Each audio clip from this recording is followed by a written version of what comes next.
আমি মহিউদ্দিন শিহাব লক্ষ্মীপুর জেলা রায়পুর উপজেলা থেকে বলছি। ঘটনাটা আমার এবং আমার বড় চাচার সাথে ঘটা। তখন আমি ক্লাস 6-এ পড়ি। আমাদের বাড়ির পাশেই ডাকাতিয়া নদী। আমরা প্রতি রাতে সেখানে মাছ ধরতে যেতাম।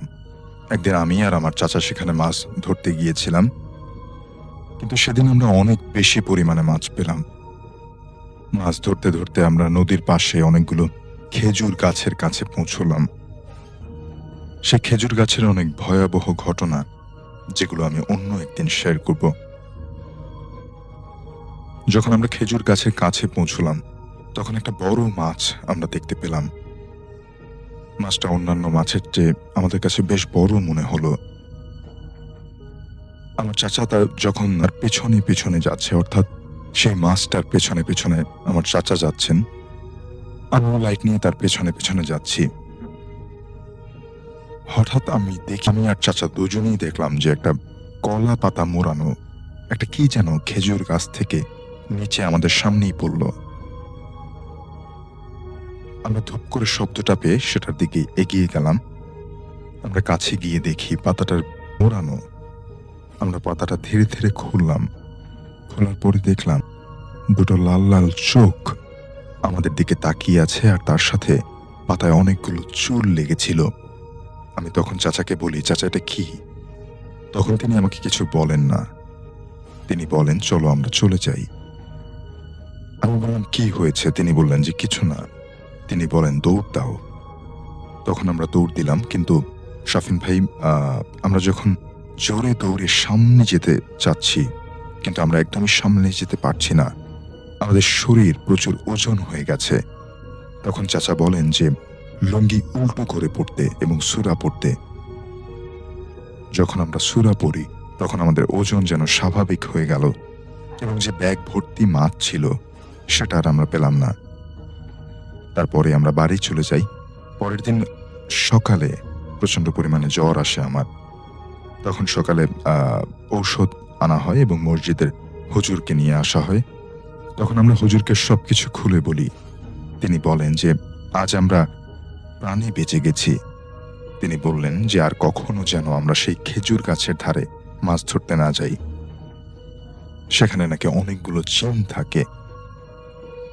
যখন আমরা মাছ ধরতে যাই তখন তারা বিরক্ত হয়ে যায়। তারপর আমরা আর রাতে কখনো মাছ ধরতে যাইনি।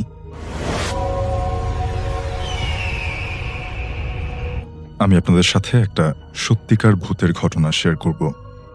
আমি রায়হান, আমি বরিশালে থাকি। ঘটনাটা আমার বাবার জীবনে ঘটে যাওয়া একটা ঘটনা। তখন আমার বাবা গ্রামে থাকতো। বাবা যখন গ্রামে থাকতো তখন সে সারাদিন তার নানার সাথেই থাকতো। নানা বাবাকে খুবই ভালোবাসতেন। আর এই ঘটনা যখন বাবার সাথে ঘটে, তার অনেক বছর আগেই তার নানা মারা গিয়েছিলেন, অর্থাৎ বাবার নানা মারা গিয়েছিলেন। আমার বাবা খুব ভালো একজন মানুষ। বাবার সব চেনা জানা লোক বাবাকে খুব ভালো জানতো। আমার দাদা একজন ব্যবসায়ী ছিলেন। দাদা খুবই সাহসী একজন লোক। ব্যবসার কাজে দাদার বাড়িতে ফিরতে বেশ রাত হয়ে যেত মাঝে মাঝেই। তো একদিন কাজ শেষ করে ঘন দুপুরবেলা দাদা বাজার থেকে ইলিশ মাছ কিনে বাড়ির উদ্দেশ্যে রওনা দিল। বাজার থেকে বাড়ি ফিরতে বেশ বড় বড় জঙ্গল পাড়ি দিতে হতো সেই সময়টাতে। হঠাৎ কেউ একজন ওই জঙ্গল থেকে দাদার হাতে ইলিশ মাছ দেখে তার পিছু নিল, কিন্তু ঘটনাটা দাদা বুঝতে পারেনি। দাদা মাছ নিয়ে ভালোভাবে বাড়ি চলে এলো। বাড়িতে এসে দাদা মাছগুলি দাদির হাতে দিল। দাদি মাছগুলো ধুয়ে কুটে ভাজার জন্য রান্নাঘরে নিয়ে গেল। মাছগুলি ভেজে ঘরে এনে রেখেছে।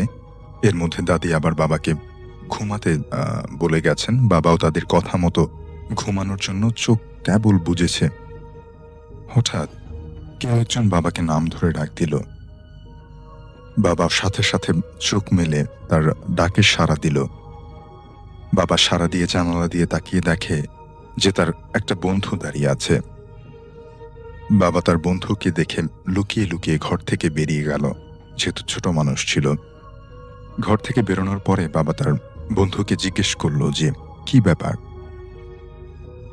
বাবার বন্ধু বলে, চল তোকে নিয়ে একটা জায়গায় যাব। বাবা জানতে চাইল যে কোথায় যাবি, বলবি তো? বাবার বন্ধু বাবাকে বলল যে গেলেই দেখতে পারবি, চল। আর তার আগে একটা কাজ করতে হবে। তোর বাবা বাজার থেকে ইলিশ মাছ এনেছে, তোর মা ভেজে রেখেছে, ঘরের মাঝে রেখে দিয়েছে, মাছগুলো আনতে হবে। বাবাও কিছু না বুঝতে পেরে তার কথা মতো, অর্থাৎ সেই বন্ধুর কথা মতো ভাজা মাছগুলো আনতে গেল। বাবার এই বন্ধু কোনো মানুষ ছিল না, এটা ছিল দাদার পিছনে নিয়ে আসা সেই জিন, এক কথায় ভূত। বাবার বন্ধুর রূপ ধারণ করে বাবার সাথে এরকম করেছে, কিন্তু বাবা তখনও ব্যাপারটা বুঝতে পারেনি। বাবা সেই মাছগুলো নিয়ে গেল। তারপরে সেই বন্ধুর পিছু পিছু তার একটা জঙ্গলের দিকে হাঁটতে লাগলো। জঙ্গলে কিছু দূর যাবার পরেই বাবা হঠাৎ করে দেখলেন তিনি একাই হাঁটছেন, তার পাশে সেই বন্ধু আর সেই মাছগুলো কোনো কিছুই নেই।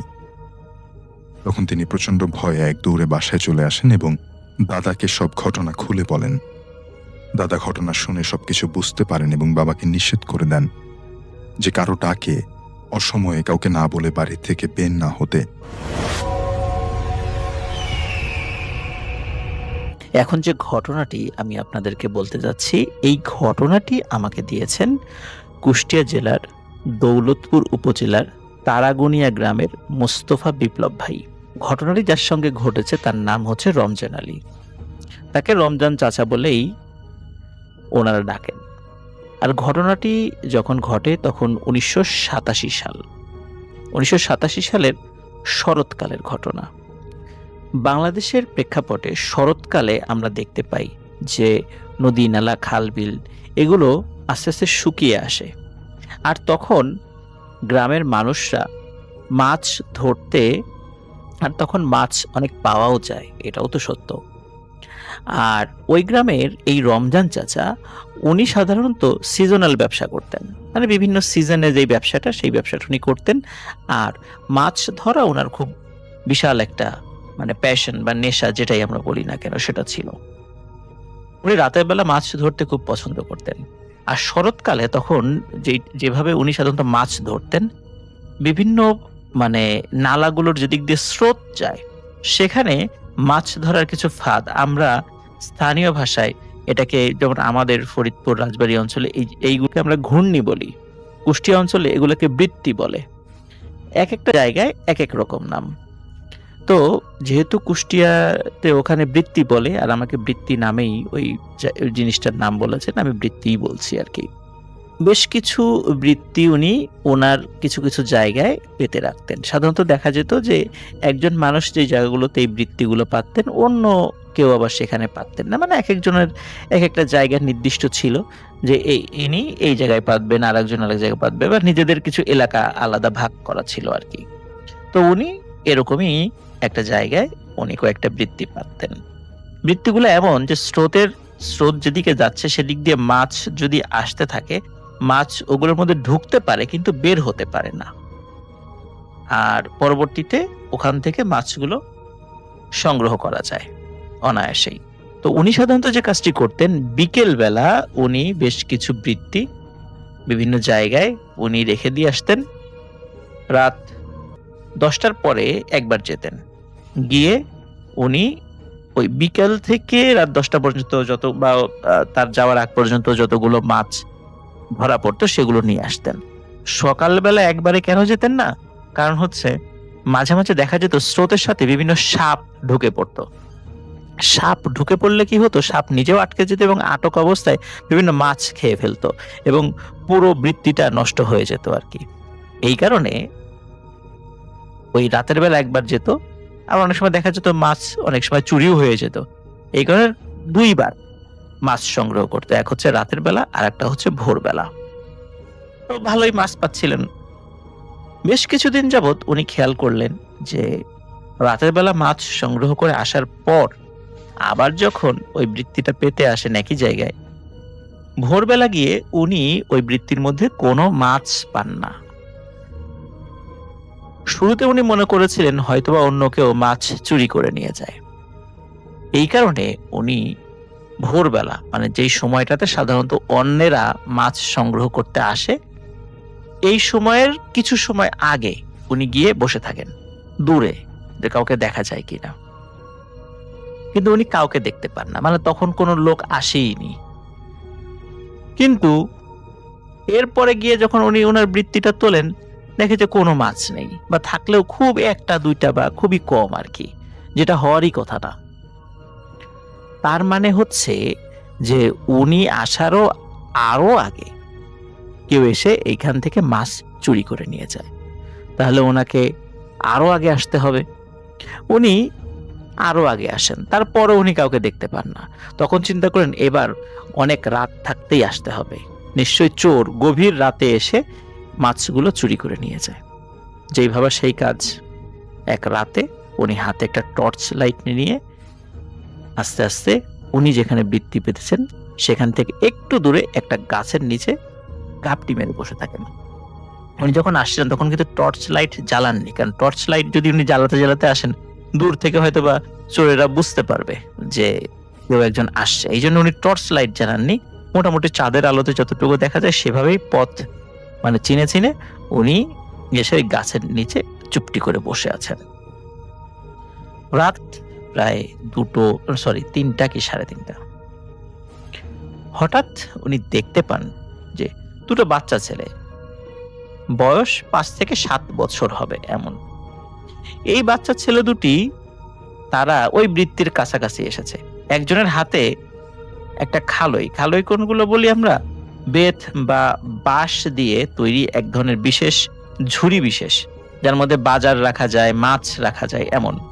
হাত দিয়ে ধরার জন্য উপরে এক ধরনের একটা অর্ধচন্দ্রাকৃতির একটা হ্যান্ডেলের মতো রয়েছে। আপনারা যারা গ্রামে আছেন বা কখনো গ্রামে ছিলেন তারা এই ধরনের জিনিসের সাথে পরিচিত আছেন অবশ্যই। তো একটা বাচ্চার হাতে এরকম খালইয়ের মতো, আর একটা বাচ্চার হাত খালি। উনি দূর থেকে দেখতে পাচ্ছেন চাঁদের আলোতে যে এই দুটো বাচ্চা, তারা ওই একজন ডাঙার উপরে দাঁড়িয়ে আছে, আর একজন পানিতে কিছুটা নেমেছে আর কি। কিছুটা না, মানে পানি তো খুব বেশি না, সর্বোচ্চ হাঁটু পানিরও কম আর কি, বা হাঁটু পানিরও কম, হ্যাঁ এটাই।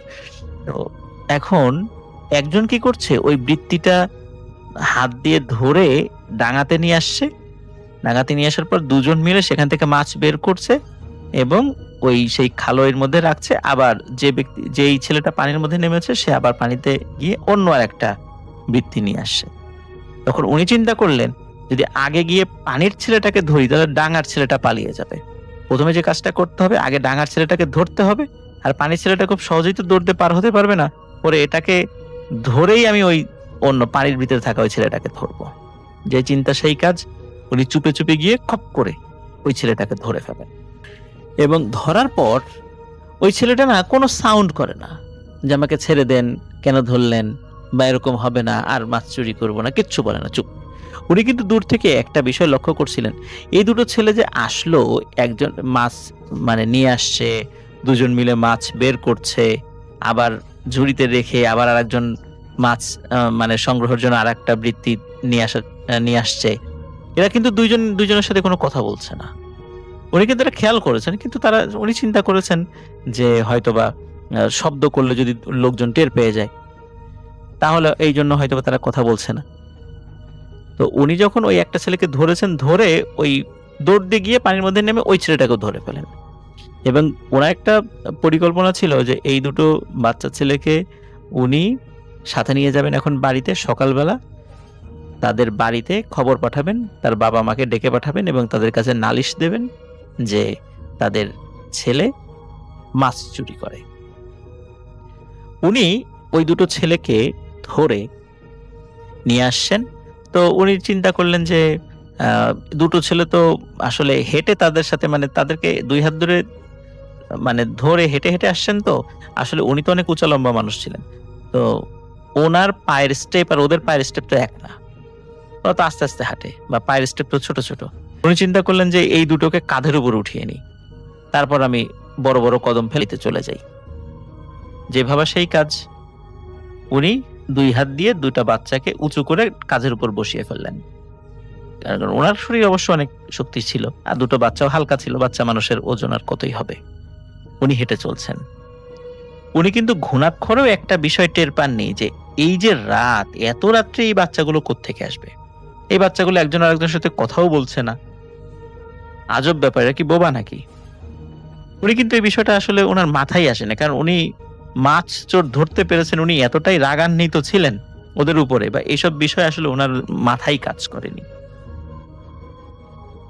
উনি যখন আস্তে আস্তে বাড়ির দিকে যাচ্ছেন, তখন উনি ফিল করছিলেন ওই যে কাঁধে থাকা দুটো বাচ্চা ছেলে, মনে হচ্ছে যে এদের ওজন ক্রমশ বেড়ে যাচ্ছে, আস্তে আস্তে বেড়ে যাচ্ছে এবং বাড়তে বাড়তে এমন একটা পর্যায়ে হয় যে এমন ভারী হয়ে যাচ্ছে তারা দুজন, তাদেরকে আর মানে উনি কাঁধে নিয়ে হাঁটতে পারছেন না। কিন্তু এমনটা না যে তাদের শরীরের সাইজ বড় হয়ে যাচ্ছে বিষয়টা, বা তারা মোটা হয়ে যায়, এমনটা না। উনি বুঝতে পারছিলেন যে ওরা আকারে একই রকম আছে, কিন্তু তাহলে ওজন কেন বাড়ছে? উনি আরো একটা বিষয় ফিল করেন, সেটি হচ্ছে ওদের শরীর আস্তে আস্তে ঠান্ডা হয়ে যাচ্ছে এবং দুই হাত দিয়ে যে মানে ওনার দুই হাত দিয়ে ওই বাচ্চাদেরকে ধরে রেখেছেন, বাচ্চাদের দুই হাত, মনে হচ্ছে যে এই ধরে রাখার কারণে ওনার হাত দুটিও অবশ হয়ে যাচ্ছে। তখন উনি বুঝতে পারেন যে এই বাচ্চাগুলোকে আসলেই মানুষ। এত রাত্রে ওরা কোত্থেকে আসলো? রাত ৩টার সময় তো এত ছোট বাচ্চার এখানে আসার কথা ছিল না। তাহলে কোত্থেকে এলো এরা? আর এদের শরীর এরকম ঠান্ডা হয়ে যাচ্ছে কেন? নিশ্চয়ই এটা তো স্বাভাবিক কোনো বিষয় নয়। উনি তখন বুঝতে পারেন যে আসলে নিশ্চয়ই এই দুটি কোনো দুষ্ট জিন হবে বা খারাপ কিছু হবে। তখন দ্রুত উনি ওই দুটিকে ঘাট থেকে নামিয়েই বাড়ির দিকে দেন এক দৌড়। দৌড় দেওয়ার সময় উনি পেছন দিকে তাকান, তাকিয়ে দেখেন ওই দুটি বাচ্চাও তার পেছনে পেছনে দৌড়িয়ে আসছে, মানে তাকে ধাওয়া করছে। কিন্তু ওরা কিন্তু কোনো কথা বলছে না। অনেক সময় বলে না যে তোকে দেখে নেব, আজকে বেঁচে গেলি, এইটা ছিল বলে, নাহলে তোকে মেরে ফেলতাম। কোনো সাউন্ড করছে না, একদম চুপ। কিন্তু তারা শুরু থেকেই চুপ।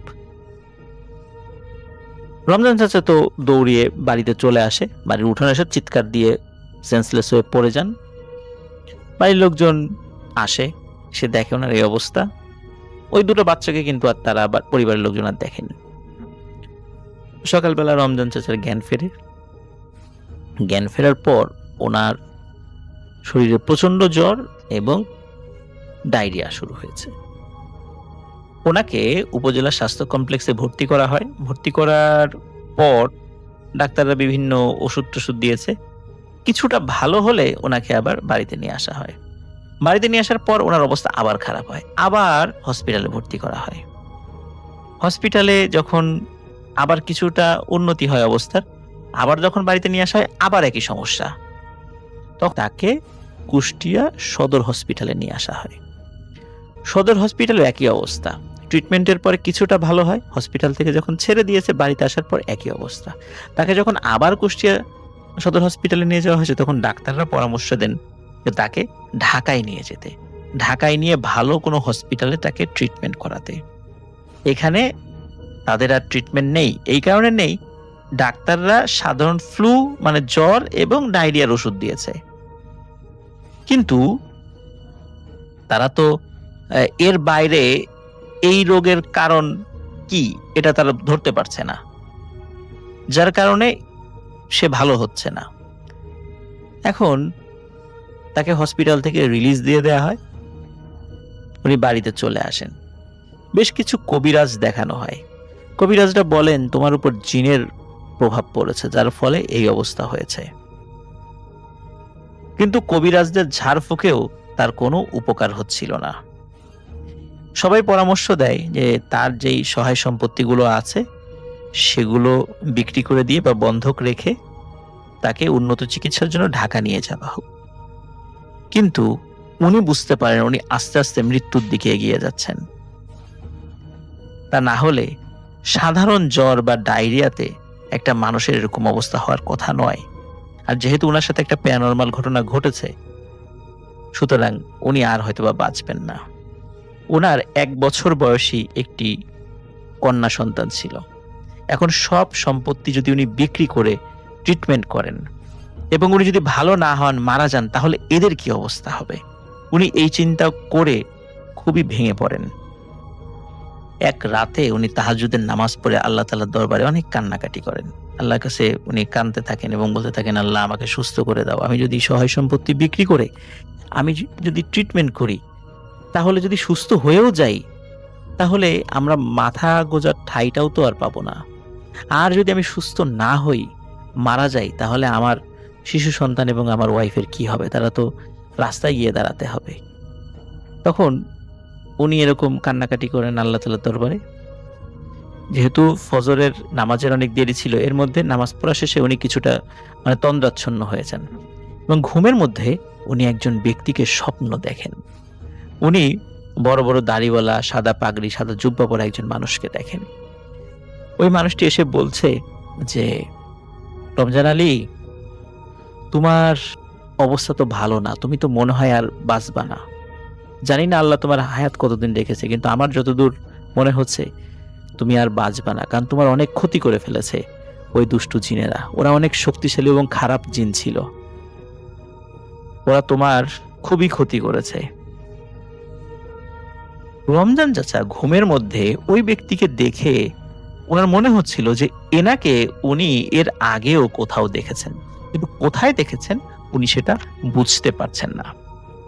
রমজান চাচা ঘুমের মধ্যে ওই লোকটিকে পা জড়িয়ে ধরে খুব রিকোয়েস্ট করেন যে, হুজুর, আমি যদি মারা যাই আমার সন্তানদের কি হবে, আমার ওয়াইফের কি হবে, আমাকে আপনি সুস্থ হওয়ার কোনো পথ বাতলিয়ে দেন। তখন উনি বলেন যে, আসলে তোমার যে ক্ষতি হয়েছে আমার পক্ষে সম্ভব নয়, শুধু আমার পক্ষে কেন, কোনো মানুষ বা জিনের পক্ষেও সম্ভব নয় তোমার এই অবস্থা থেকে ফেরত নিয়ে আসা, যদি আল্লাহ তাআলা সাহায্য না করেন।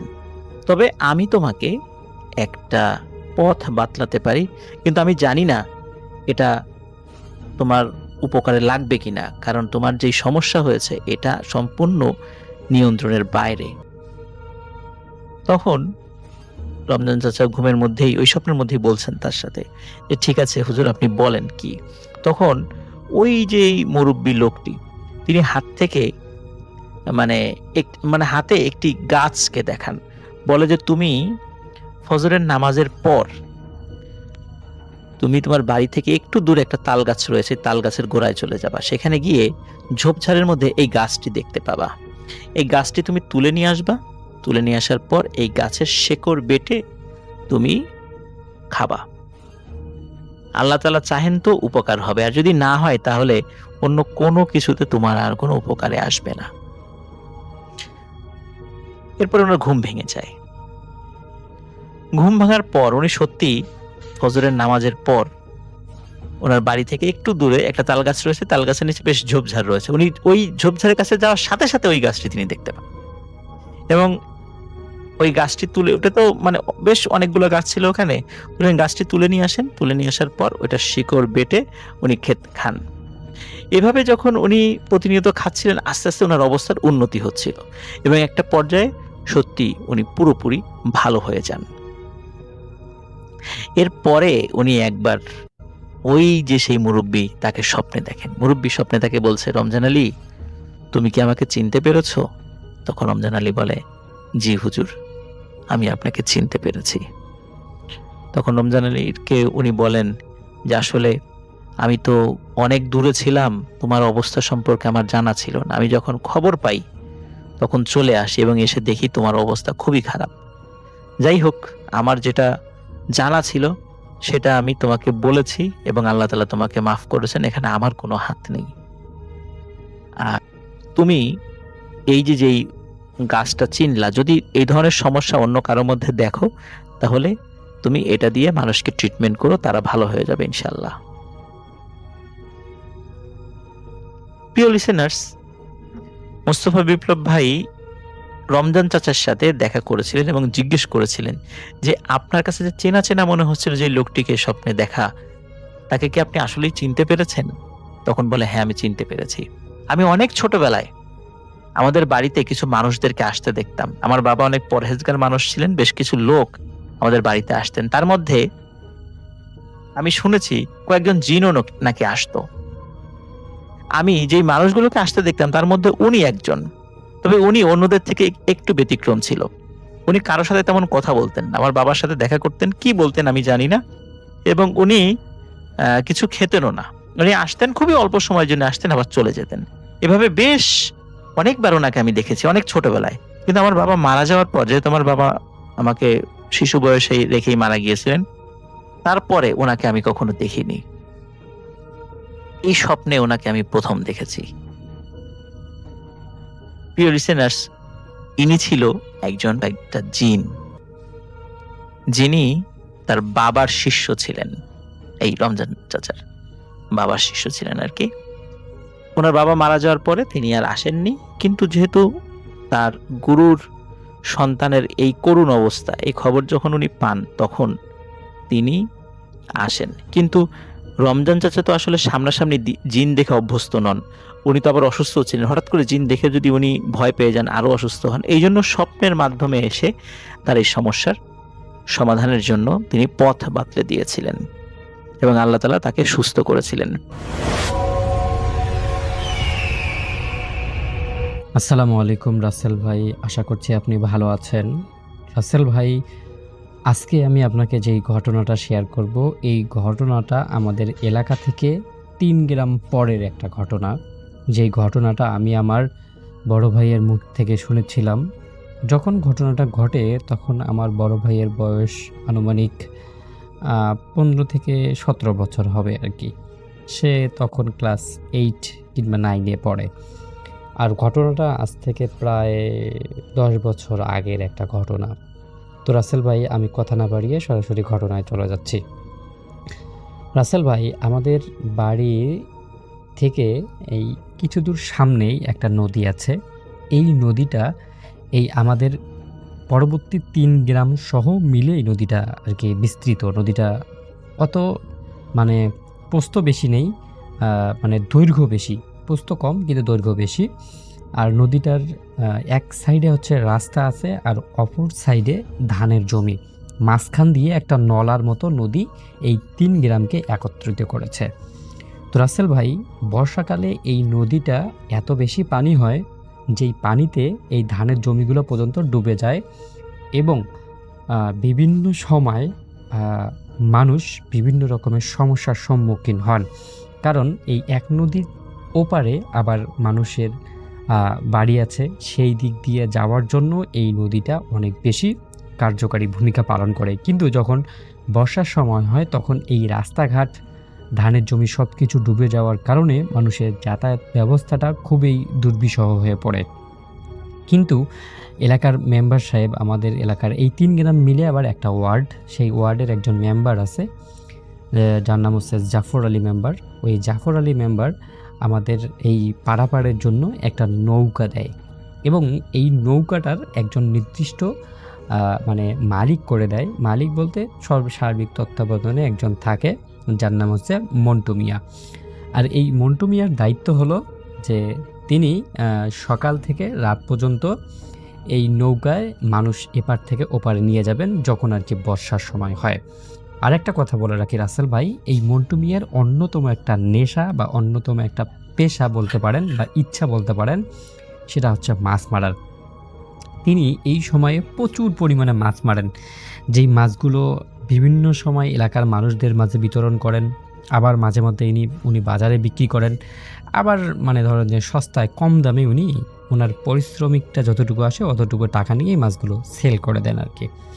তো রাসেল ভাই, এই মন্টু মিয়া স্বভাবতই একজন বোকাশোকা স্বভাবের মানুষ, অনেক শান্ত মানুষ, কারোর সঙ্গে কোনো ঝগড়া বিবাদে উনি একদমই যান না।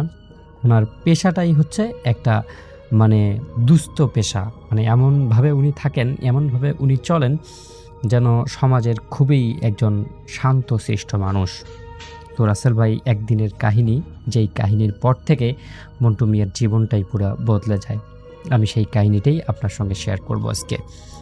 তো রাসেল ভাই, এই মন্টু মিয়া এক বর্ষার রাতে উনি মানুষ পারাপার করতেছেন। পারাপার করার একটা সময় রাত ৯টার সময় একটা পরিবার আসে, যেই পরিবারের ৩ জন মানুষ, ছেলে, বাবা এবং মা এই তিনজন বলে যে আমরা নদীর ওই পাড়ে যাব।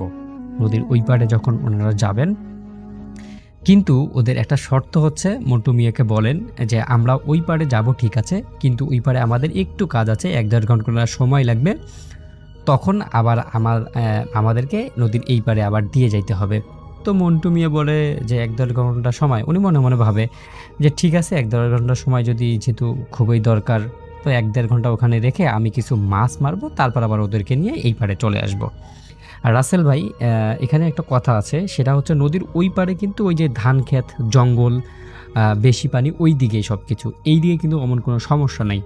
তো উনি তো এই নদীতে অনেক দিন থেকে আছে, তো উনি এটাকে কোনো কিছু না ভেবে উনি রাজি হয়ে যান, বললেন যে আচ্ছা ঠিক আছে, কিন্তু তার একটা শর্ত আছে। সেই শর্তটা হচ্ছে তাকে এই যে যাতায়াতের যে ভাড়াটা আছে সেই ভাড়াটা কিছু পরিমাণে বাড়িয়ে দিতে হবে, এবং উনি যেই আত্মীয়র বাড়িতে যাচ্ছে সেই আত্মীয়র বাড়ি থেকে তার জন্য খাবার নিয়ে আসতে হবে। কারণ মানে এই 1-1.5 ঘন্টা সময়ের মধ্যে উনি আর এদিকে যেহেতু ফিরতে পারবেন না, তো সেহেতু অনেক রাত হয়ে যাবে, এজন্য উনি বাড়ি গিয়ে হয়তো খাবার নাও পেতে পারেন, এজন্য উনি আর কি এটা আবদার করে বসলেন।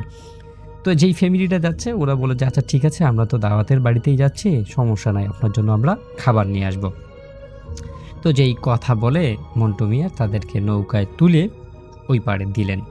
দেওয়ার পরে মন্টু মিয়া ভাবলেন যে এখানে বসে না থেকে আমি মাছ মারি। আর তার মাছ মারার যেই সরঞ্জামাদিগুলো, সেই সরঞ্জামাদিগুলো কিন্তু সবসময় তার নৌকার মধ্যেই ছিল। তো উনি ওনার যে নৌকাটা ছিল সেই নৌকাটা নিয়ে নদীর ওই পাড়ে, যেই পাড়ে আজকে কম পানি কিন্তু জঙ্গল, ধানের জমি সব কিছুই সেদিকে, তো উনি ওনার হাতে থাকা টর্চ লাইট দিয়ে নদীর মধ্যে মাছ মারতে শুরু করলেন।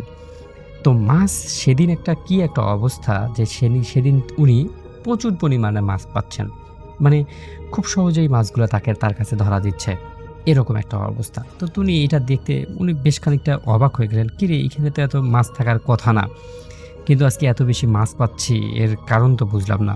তখন উনি ভাবলেন যে হয়তো গভীর রাত হয়ে গেছে, এই জন্যই হয়তো আজকে মাছগুলো একটু বেশি পাচ্ছি। তো উনি মাছ মারতে মারতে একটা সময় গিয়ে একটা জায়গায় গিয়ে আটকে যান, যেই জায়গাটায় মানে নদীর পানিগুলো কেমন যেন খুব বেশি কালো হয়ে গেছে। মানে উনি এতক্ষণ থেকে নদীর পানি স্পষ্ট দেখতে পাচ্ছেন, নদীর নিচে কি আছে, উপরে কি আছে, সব কিছু দেখতে পাচ্ছেন, কিন্তু হঠাৎ করে এই নদীর পানিগুলো এত বেশি কালো হয়ে গেছে যে ওনার লাইটের আলো পানিগুলোকে ভেদ করতে পারছে না। তো একটা সময় উনি চিন্তা করে দেখলেন যে হয়তো এখানে কোনো সমস্যা আছে। তো এইটা ভেবে উনি পিছন ফিরে যাওয়ার চেষ্টা করলেন, কিন্তু উনি দেখলেন যে ওনার পা দুটো কাদোর মধ্যে একদম আটকে গেছে, কোনোভাবেই উনি ওনার পাগুলো কাদো থেকে সরাতে পারছেন না। তো এই রকম একটা অবস্থায় উনি বেশ খানিকটা অবাক হয়ে গেলেন যে কিরে, আমাদের এলাকায় এইরকম পানিতে তো এমন কাদো হওয়ার কথা না, তাহলে আসলে এটা কেমনে কি হলো।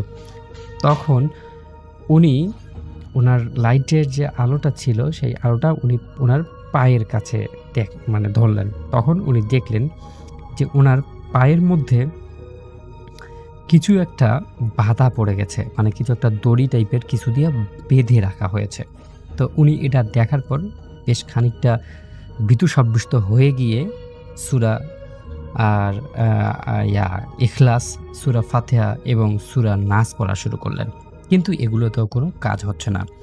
তার কিছুক্ষণ পরেই উনি দেখতে পারলেন নদীর মাঝ বরাবর একটা সাদা বড় বিশাল অবয়ব, মানে অবয়বটা এমন টাইপের যেন মাছ টাইপের আর কি, মানে মাছ আকৃতির একটা অবয়ব। এটা দেখে মন্টু মিয়া এত বেশি ভয় পেলেন, যেই নদীটা তার কাছে এত প্রিয় ছিল সেই নদীটাতে এরকম একটা জিনিস দেখে উনি বেশ খানিকটা ঘাবড়ে যান এবং উনি জোরে চিৎকার দেওয়া শুরু করেন। কিন্তু উনি অতক্ষণে এত দূরে চলে গেছেন যে সেখানে কোনো মানুষ ছিল না, একদমই সেখানে জঙ্গল, একদমই অবস্থা খারাপ। এরপর উনি যেটা দেখতে পারেন সেটা উনি আসলে কখনোই চিন্তা করেননি। উনি দেখতে পারেন এই জঙ্গল এবং যে ধানের জমি আছে সেই দিক থেকে একটা সাদা অবয়ব টাইপের, এটা মানে মানুষের অবয়ব, এই অবয়বটা ধীরে ধীরে আকাশে ভাসতে ভাসতে তার দিকে আসতেছে। এরকম যখন একটা দৃশ্য উনি দেখলেন, তখন উনি আর কোনো কিছু মানে সেন্স ঠিক রাখতে পারলেন না। উনি সেই নৌকার মধ্যেই অজ্ঞান হয়ে পড়ে গেলেন এবং এই অজ্ঞান হয়ে যে পড়ে গেলেন, তারপরে তার আর কিছুই মনে নেই। রাসেল ভাই, একটা কথা আপনার মনে আছে যে এই যে যেই পরিবারটা নদীর এখন এই পারে আছে, ওনারা এখন ভাত নিয়ে আসছে, তারপর ওনারা এখন এই দিকে আসবে, তো ওনারা এখন ডাকতে শুরু করছেন, নৌকাওয়ালা কোথায় গেলেন, মন্টু মিয়া কোথায় গেলেন, চিৎকার করা শুরু করতেছে। কিন্তু মন্টু মিয়া তো এখানে অজ্ঞান অবস্থায় পড়ে আছে, উনি তো আর এটা শুনতে পাচ্ছেন না। তখন ওই পরিবারটা খুব বেশি রাগ হয়ে গেলেন। রাগ হয়ে গিয়ে রাত্রের বেলায় উনি আবার ওনার যে ওই পাশের যে ওনার আত্মীয় ছিল, সেই আত্মীয়দেরকে ডেকে আনলেন। মানে এই পুরা প্রসেসটা আর কি, পুরা যে সিস্টেমটা যারা মানে এই মন্টু মিয়ার সাথে তারা যে চুক্তিটা করেছিল, সেই চুক্তিটার কথা যখন বলল, তখন তারাও অবাক হয়ে গেল। কিরে, মন্টু মিয়া তো এরকম মানুষ না, মন্টু মিয়া তো মানুষকে কথা দিলে সেই কথা তো বরখেলাপ করার মানুষ সে না, তাহলে বিষয়টা আসলে কি হলো? তখন ওরা সবাই অবাক হয়ে গেল যে হঠাৎ করে একটা মানুষ এত বেশি চেঞ্জ, এটা কীভাবে হলো? তখন সবাই এই মন্টু মিয়াকে খোঁজা শুরু করে দিল। তো যখন খুঁজতে তারা এপার ওপার খুঁজতে একটা সময় দেখলেন এই নৌকাটা এক জায়গায় পড়ে আছে এবং তারা দ্রুত সেখানে গিয়ে দেখলেন মন্টু মিয়া সেখানে অজ্ঞান অবস্থায় পড়ে আছে। তারপর মন্টু মিয়াকে বাড়িতে নিয়ে আসা হলো। নিয়ে আসার পর তার জ্ঞান ফেরানোর পরে তাকে জিজ্ঞাসা করা হলো যে আসলে এখানে কি হয়েছে। তখন মন্টু মিয়া গত রাত্রের পুরো ঘটনাটা সবাইকে বলল। তখন ওই এলাকার একজন বয়োজ্যেষ্ঠ মানুষ ছিলেন, খুবই বয়স্ক মানুষ, তিনি বললেন, এই নদীতে খুবই ভয়ানক একটা কাহিনী আছে, যেই কাহিনীটা অনেকেরই অজানা। এটা মূলত নদী ছিল না, এটা ছিল একটা ছোট পুকুর টাইপের একটা খাল ছিল আর কি। যেই খালটার মধ্যে একদিন এই গ্রামেরই একজন বৃদ্ধ মানুষ মাছ মারতে গিয়েছিলেন এবং সেই মাছ মারার সময় উনি একটা মানে কি বলে, ওই যেইখানে আর কি মন্টু মিয়া অজ্ঞান হয়েছিল সেই জায়গায় একটা গাছ ছিল, সেই গাছের একটা ডাল ভাঙে ফেলেন। এই গাছের একটা ডাল ভাঙার পর সেই গাছের যেই মানে রাসেল ভাই, একটা বিষয় আপনি জানেন যে এলাকার মানে যখন ধুধু মরুভূমি থাকে এবং সেই জায়গায় একটা গাছ যখন থাকবে, সেই গাছটার মধ্যে কিন্তু জিনের আসর থাকে, জিন বা ভূত সেখানে কিন্তু আশ্রয় নেয়। তো যখন এই ডালটা ভেঙে ফেলার পর সেই ডালের মধ্যে জিনদের একটা ছোট সন্তান ছিল, সেই সন্তানটা সেখান থেকে পড়ে গিয়ে মারা যায় বা কোনো একটা তার ক্ষতি হয়, যেই কারণে ওই যে অভিশপ্ত গাছটা এবং অভিশপ্ত যে জিনগুলো ছিল, সেই জিনগুলো সেখানে অপেক্ষা করতে থাকে কখন যদি কোনো মানুষ সেখানে যায় তাহলে তার এরকম ক্ষতি সাধন করার চেষ্টা করে। কিন্তু মন্টু মিয়া একজন ভালো মানুষ, হয়তো এজন্য মন্টু মিয়াকে সেরকমভাবে তারা কোনো আঘাত করতে পারেনি, সেরকম কোনো ক্ষতিও মন্টু মিয়ার করতে পারেনি। কিন্তু এলাকার মানুষ এই বিষয়টা আসলে কেউ জানতো না। যখন না জানার ফলে বা অনেকেই ভুলে গিয়েছিল, যখন এই নতুন করে মন্টু মিয়াকে দিয়ে ঘটনাটা আবার উদ্ঘাটন হলো, তখন সবার মধ্যে একটা ভয় বিরাজ করা শুরু করলো। এবং এই যে মন্টু মিয়া ছিল, মন্টু মিয়া পরবর্তী সময়ে তার যে এই যে নৌকা পারাপারের দায়িত্ব, সেই দায়িত্বটাও ছেড়ে দিল। উনি বলল যে আমি এই দায়িত্ব পালন করতে পারবো না। তখন এলাকার যারা মুরব্বী ছিল তারা পড়ে যায় অনেক বিপাকে। তাহলে আমাদের মানুষগুলো কিভাবে যাতায়াত করবে, কিভাবে এপার থেকে ওপারে আসবে? তখন তারা একটা সমাধান করার জন্য একজন ভালো কবিরাজকে ডাকেন, যিনি এই যে মানে অশুভ আত্মা বা অশুভ জিন আছে, সেই জিনকে আয়ত্ত করে রাখবেন। তো যেই কথা সেই কাজ, এলাকার সবার কাছ থেকে চাঁদা তোলানো হলো। চাঁদা টাকা তুলে ভালো মানের একজন কবিরাজকে নিয়ে আসা হলো। সেই কবিরাজ এসে প্রায় 7 দিন ব্যাপী বিভিন্ন রকমের যজ্ঞ, বিভিন্ন রকমের মন্ত্রতন্ত্র, বিভিন্ন রকমের কাটানি কুটানি করে সেই যে নদীটা ছিল, সেই নদীটা কলুষিত মুক্ত করলো এবং সেই নদীর যে কালো রকমের পানি দেখা যাইতো আগে, সেই পানিগুলো এখন আর দেখা যায় না। পুরো নদীটাই এখন ঠিকঠাক আছে। তো রাসেল ভাই, এটাই ছিল ঘটনাটা আমি আমার ভাইয়ের কাছ থেকে শুনেছিলাম। যদি ভালো লাগে তাহলে শেয়ার করবেন।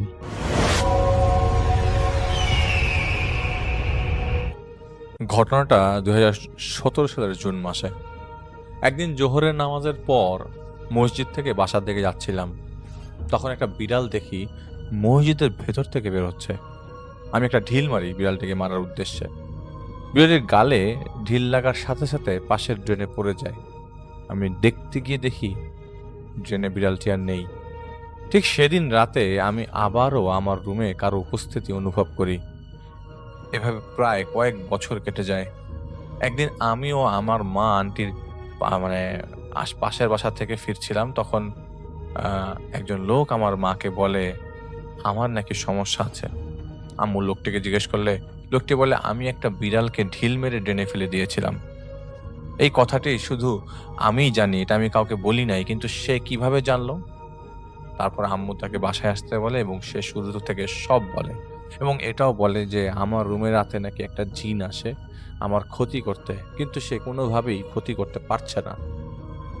ভাই, আমি যে বিড়ালটিকে ঢিল মারি সেটা একটা জিন ছিল এবং সেই জিন নাকি 70 বার হজ করেছে। সেদিন সে মসজিদ থেকে নামাজ পড়ে বিড়ালের রূপ নিয়ে বের হচ্ছিল, তখন আমি তাকে ঢিল মারি এবং সে ড্রেনে পড়ে যায়। তখন থেকে তিনি আমার ক্ষতি করার জন্য চেষ্টা করছে, কারণ ড্রেনে পড়ে যাবার পর তার পবিত্রতা নষ্ট হয়ে গিয়েছিল। এটাও বলেছে যে আমার মায়ের দোয়া আছে সাথে বলে তার সাথে কোনো ক্ষতি করতে পারেনি। তো ওই লোক আমাকে ঝাড়ফুঁক করে দেয় এবং পানি ও কিছু নিয়ম বলে দিয়ে যায়। বলে যে সেদিন রাতে নাকি সেই জিন হাজির করবে এবং সে মাফ চাবে এবং আমার কাছে পাঠাবে, আমাকে মাফ চেতে হবে। তো বরাবরের মতো আমি রাতে ঘুমিয়ে যাই। মাঝরাতে আমার অনুভব হলো কেউ এসে আমার মাথার পাশে দাঁড়িয়ে আমাকে ডাকছিল। উঠে দেখি একজন সাদা জুব্বা পরা সাদা লম্বা দাড়িওয়ালা লোক দাঁড়িয়ে আছে। আমি সাথে সাথে সালাম দিলাম। উনি উত্তর নিলেন। পরে জিজ্ঞেস করলাম আপনি কে? তখন সে বলে যে ওই যে জিন যে বিড়াল রূপে মসজিদ থেকে বের হচ্ছিল সেটা তিনি। তখন আমি তার কাছে মাফ চাই।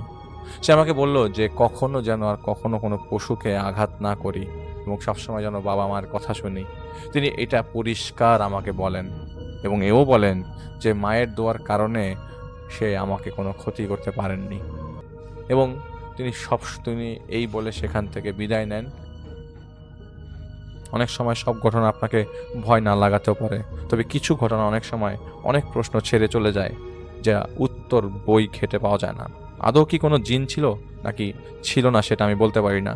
আদৌ কি সে নিজ থেকে সুসাইড করেনি সেটাও বোঝা যায় না। তবে সিফাত কি ফিল করতো তা শুধু আল্লাহই ভালো জানতো। তো এখন যে ঘটনাটা শেয়ার করবো তা আমার এক পরিচিত সাব্বির ভাইয়ের এবং তার ওয়াইফের। তো আমার কাছে আমি তাদের কাছে ঘটনাটা কালেক্ট করি। তিনি সম্পূর্ণ ঘটনা আমাকে না বললেও যতটুকু আমাকে বলেছেন ততটুকুই বলার চেষ্টা করছি। তো সেই ভাই একজন ইঞ্জিনিয়ার ছিল এবং একটা কোম্পানিতে চাকরি করতো। তো পড়াশোনা শেষ করার পর তিনি বিদেশে একটা অফিসে ট্রেনিংয়ে যায় এবং সেই ট্রেনিং থেকে শেষ করে আসার পর তাকে পারিবারিকভাবে বিয়ে দেওয়ার কথাবার্তা শুরু করে যায় এবং তারই এক দুঃসম্পর্কের মামাতো বোনের সাথে বিয়ে ঠিক হয়। তো সেই আপুর নাম হচ্ছে সিমি। তো সাব্বির ভাই ছোটবেলায় একবার সিমি আপুকে দেখেছিল। এরপর থেকে দ্বিতীয় দেখা হবে সেই দিন যেদিন তাদের বিয়ের কথাবার্তা পাকাপাকি করার জন্য সিমি আপুকে সরাসরি তাদের বাসায় দেখতে যাওয়ার সময় তাদের দ্বিতীয় দেখা হয়। তো ভাই তার এক বন্ধু নিয়ে গেছিল সেখানে সেদিন। তো ঘটনার শুরুর কালটা তার প্রপারলি মনে নাই, তবে সেই বারটা ছিল 97 সাল। তো সিমি আপুদের বাসায় যে বিয়ের কথা পাকাপাকি করে ফেলা হয়, তো আসন্ন শীতে ঘটা করে প্রোগ্রাম করে তাকে উঠিয়ে নিয়ে আসা হবে। তো 1997 সালের 12ই ডিসেম্বর তাদের প্রোগ্রাম হয়। তো সাব্বির ভাই ঢাকায় থাকতো অফিসের কাজে, আর তার বাবা মা থাকতো চট্টগ্রামে এবং বিয়ের কথাও হয়েছিল চট্টগ্রামে। সিমি আপুদের বাসা চট্টগ্রাম। তো ঢাকায় তাদের আত্মীয় স্বজন বলতে তাদের এক চাচাতো ভাই থাকতো এবং তাও হোস্টেলে থাকতো। তো ঢাকায় তাদের বাসায় বাসা নেওয়া সব মিলিয়ে ঝামেলা শেষ করে আনার পরই বউ উঠিয়ে নিয়ে আসা হয়। তো চট্টগ্রামে প্রায় 10 দিন থাকার পর অফিসের ছুটি শেষ হতেই, যেহেতু তাকে জয়েন করতে হবে, তাই তারা সাব্বির ভাই সিমি আপুকে নিয়ে ঢাকায় চলে আসে। তো ঢাকায় আসার আগে দিয়েই পুরো ফ্ল্যাট ট্যাট গুছিয়ে বাসা সাজিয়ে তারপরে চট্টগ্রাম গিয়েছিল।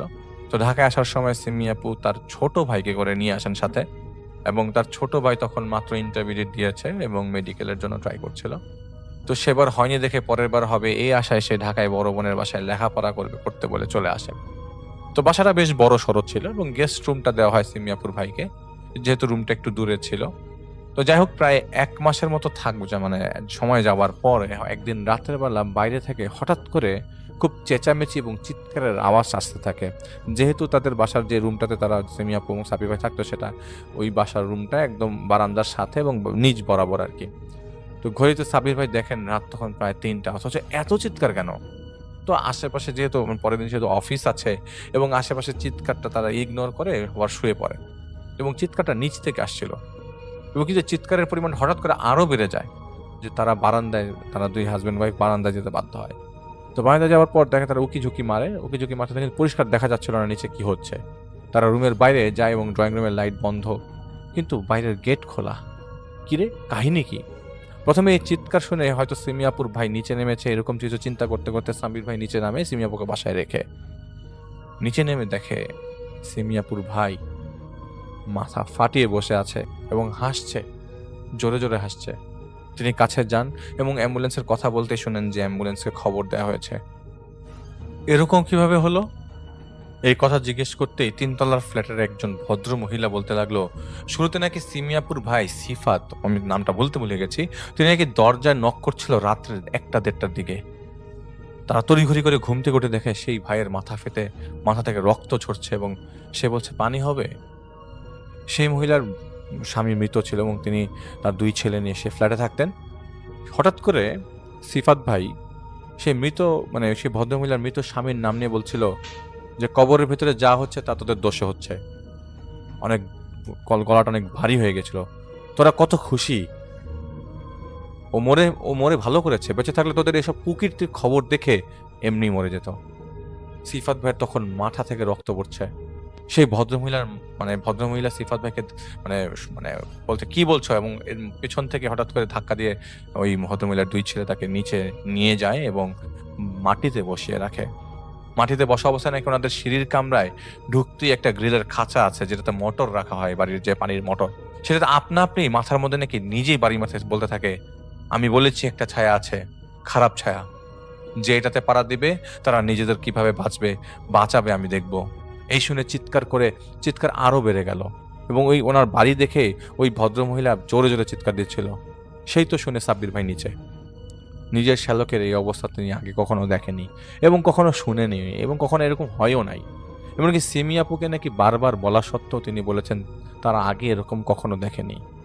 তাকে হাসপাতালের ডাক্তাররা বলেছিল যে ওনাকে ভালো সাইকিয়াট্রিস্ট দেখিয়ে রিহ্যাবে নেবার ব্যবস্থা করেন। উনি এভাবে চলতে থাকলে যে কাউকে অ্যাটাক করে বসবে, না হলে নিজের একটা ক্ষতি করে বসবে। তাকে বাসায় নিয়ে আসা হয়। মাথায় ব্যথা থাকার কারণে তাকে ওষুধ দেওয়া হয়।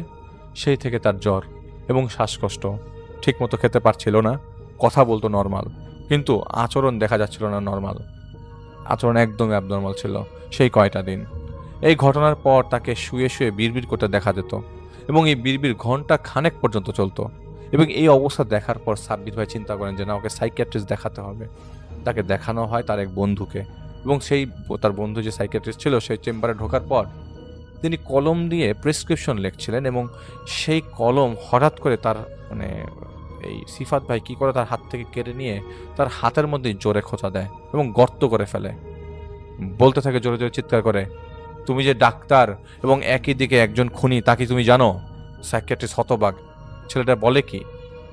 তখন সেই সিফাত ভাই বলেন, দোলা ভাই আপনি জানেন ও আমার চিকিৎসা কিভাবে করবে? ওর বুড়ি মা কষ্ট পাচ্ছিল, সেটা ওর সহ্য হয় না, তাই বালিশ চাপা দিয়ে নিজের মাকে মেরে ফেলেছে। ও আমার চিকিৎসা কি করবে? এটা শোনার পর অবস্থা খারাপ হয়ে যায় রুমের মধ্যে সবার। ওনাকে আর কেউ সরাতে পারছে না। এই অবস্থায় হঠাৎ তিনি এত শক্তি কোথার থেকে পেল, সব উল্টা পাল্টা করে ফেলছিল, টেবিল টান দিয়ে ফেলে দিচ্ছিল এবং ধরাই যাচ্ছিল না ওকে। পরে সাব্বির ভাই কি মনে করে যেন ওর মাথায় হাত দিয়ে 3 কুল এবং আয়াতুল কুরসি পড়ে এবং সাথে সাথে সিফাত ভাই সেখানে হাঁটু গেড়ে বসে পড়ে। বাসায় নিয়ে আসা হয় এবং কোনো ধরনের রিস্কে না যেয়ে সাব্বির ভাই তাকে চট্টগ্রামে পাঠিয়ে দেয় তার বাবা মার কাছে। সেখানে কিছুদিন পর পর খোঁজ নেওয়া হলে বলে যে না, ওর তো কোনো প্রবলেমই নাই, ও তো একদম ঠিক। তাহলে এই সমস্যাটা কোথা থেকে গেল এবং কেন সমস্যা হলো? এবং প্রায় 5 মাস চট্টগ্রামে থাকার পর হঠাৎ একদিন সিফাত ভাই ফোন করে কানে কানে বলতে থাকে, ফিস করে বলতে থাকে তার বোনকে, জাপা আমি মামা হব, তোর বাচ্চা হবে। পরে এক পর্যায়ে তাকে নিয়ে আসা হয় এবং সাথে তার মাও আসে, কারণ সাব্বির ভাই কাজে থাকে আর সিমি আপু বাসায় একা থাকে। কিন্তু একটা প্রশ্ন এখানে রয়ে যায় যে মিনিমাম 1 মাস আগে এই প্রেগনেন্সি কনফার্ম হওয়ার আগেই সিফাত ব্যাপারটা সিমিকে জানায় যে সে মামা হবে, এবং এই প্রশ্নের উত্তর সিমি আপু কখনো দিতে পারেনি, এবং অবাক করা কাণ্ড সেই কথাগুলো ফিস করে তার আপুকে বলেছিল। যাকে যেহেতু তার মা এসেছিল তাই তারা তেমন একটা চিন্তিত ছিল না। সিফাত একদিন হঠাৎ সিমি আপুকে বলতে থাকে, আপু তুই বাথরুমে সাবধানে যাবি, বাথরুমে গেলে দেখে শুনে বাথরুমে ঢুকবি, আর 12টার আগে ঘুমিয়ে পড়বি, কোনো দেরি করবি না, ঘুমানোর সময় অবশ্যই 3 কুল পরে ঘুমাবি। তো 3 মাসের মাথায় একদিন সিমি আপু হঠাৎ সত্যি বাথরুমে পিছলে পড়ে যায়, এবং সিমি আপু কথাগুলো এড়িয়ে যায় সাব্বির ভাইয়ের কাছে।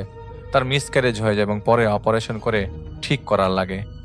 সিমি আপু কিন্তু তার হাজবেন্ডকে তখনও বলেনি যে এটা কিন্তু 3 মাস আগে এটা বলেছিল সিফাত। বাসা আনার পর সুস্থ হবার কিছুদিন পর সেদিন বাসায় সবাই মিলে ড্রয়িং রুমে বসেছিল, ঢাকার বাসায় সবাই। এমন সময় হঠাৎ করে সবার সামনেই সিফাত বলছে, আপু তোকে আমি বারবার বাথরুমে যেতে বারণ করেছি, বারবার বলেছি সাবধানতা অবলম্বন করতে, আর তুই ঠিকই এই কাজটা হেলায় ফেলাই করলি। তখন সবাই প্রশ্ন করে ওঠে, তোমার সমস্যা কি, তুমি কিভাবে জানো? তো এক প্রকার ঝগড়া লেগে যাওয়ার মতো অবস্থা হয়। সেদিন সিমি আপুর বাবাও সেদিন বাসায় উপস্থিত ছিল। ছেলের সাথে এক প্রকার বাকবিতণ্ডায় জড়িয়ে সাব্বির ভাই সিফাত ভাইকে চর মেরে বসে যাচ্ছে ছিল সিমি আপুর বাবা মার সামনে। এই আনএক্সপেক্টেড কন্ডিশনটা সিমি আপু সহ্য করতে পারে না, এবং তারা কয়েকদিন বা তার পরের দিনই চট্টগ্রাম চলে আসে সিমি আপু তার মা বাবা এবং সিফাতকে নিয়ে। তো এর কয়েকদিন পর সেদিন সাব্বির ভাই বাসায় একা ছিল। তিনি ঘুমের মধ্যে পরিষ্কার মনে না থাকলেও তার এতটুকু মনে আছে, একটা বট গাছের নিচে সিমি আপু বসে আছে, তার কোলে একটা বাচ্চা। সেই বাচ্চাকে তার কোল থেকে নিয়ে উপরে ছুঁড়ে মেরে খেলা করছিল সিফাত ভাই। তিনি ঘুমের মধ্যে দেখছেন যে তিনি সেই সিফাত ভাইকে মেরে বসেন এবং বাচ্চাটা তার হাত থেকে পড়ে যায়, মাটিতে পড়ে বাচ্চাটা থেতলে যায় এবং বাচ্চাটার শরীর থেকে, মাথা থেকে, কান থেকে রক্ত বের হতে থাকে, চোখ দিয়ে মুখ দিয়ে রক্ত বেরোচ্ছে, তাও বাচ্চাটা হাসছে, যেভাবে উপরে ছুঁড়ে মারার সময় খেলা করার সময় হাসছিল সিফাত ভাইয়ের সাথে। সাব্বির ভাই ঘুম ভেঙে যায়। এরপর সেদিন রাতে আর সারা রাত তিনি ঘুমাতে পারেননি। কাজকর্ম ঠিক মতো হচ্ছিল না। প্রায় 1 মাস যাবৎ সিমি আপুকে সে বাসায় নিয়ে আসে না। তার মনের মধ্যেও এক প্রকার গিল্টি ফিলিং হচ্ছিল। তো সিফাত তো কারো ক্ষতি করে নেই, সে তো তার কোনো ক্ষতি করে নেই। সে কয়েকদিন আগে কিছু কথা বলেছিল যেটা তার ভালো লাগেনি। তো সেদিন অফিস যাবার সময় তাদের নিচতলার ভাড়াটিয়ার সাথে কথা হচ্ছিল, এবং তারা জিজ্ঞেস করছিল যে কি ব্যাপার, সিমি আসছে না কেন? তো কথার কথা শুনে সেই মহিলা বলে যে আপনার শ্যালকটা কোথায়? তখন সাব্বির ভাই বলে, কেন, ও তো এখানে থাকে না, তো চলে গেছে চট্টগ্রামে। তো সেই মহিলা বলে, আমার তাকে দরকার, আমি ওনাকে কিছু প্রশ্ন করব। জানি না কি হলো আমার মধ্যে ওই দিন, ও আমার দরজায় মাথা ঠুকে রক্ত বের করে ফেলেছিল এবং যা বলছিল তা সব সত্যি ছিল। আমার ছেলেগুলো ভালো না, ওদের কারণে ওর বাবা কষ্ট পেয়ে মারা গেছে, সেটাও সে ওই দিন বলেছিল। আমার ছেলেগুলো ওকে সেই গ্রিলের মধ্যে ঠুস দিয়ে ব্যথা দিয়ে রক্তাক্ত করলো, আমি এগুলি আর এড়িয়ে গেছিলাম। ও সত্যি বলছিল, কিন্তু ঘটনা হলো এই সত্য সে জানলো আর বুঝলো কি করে?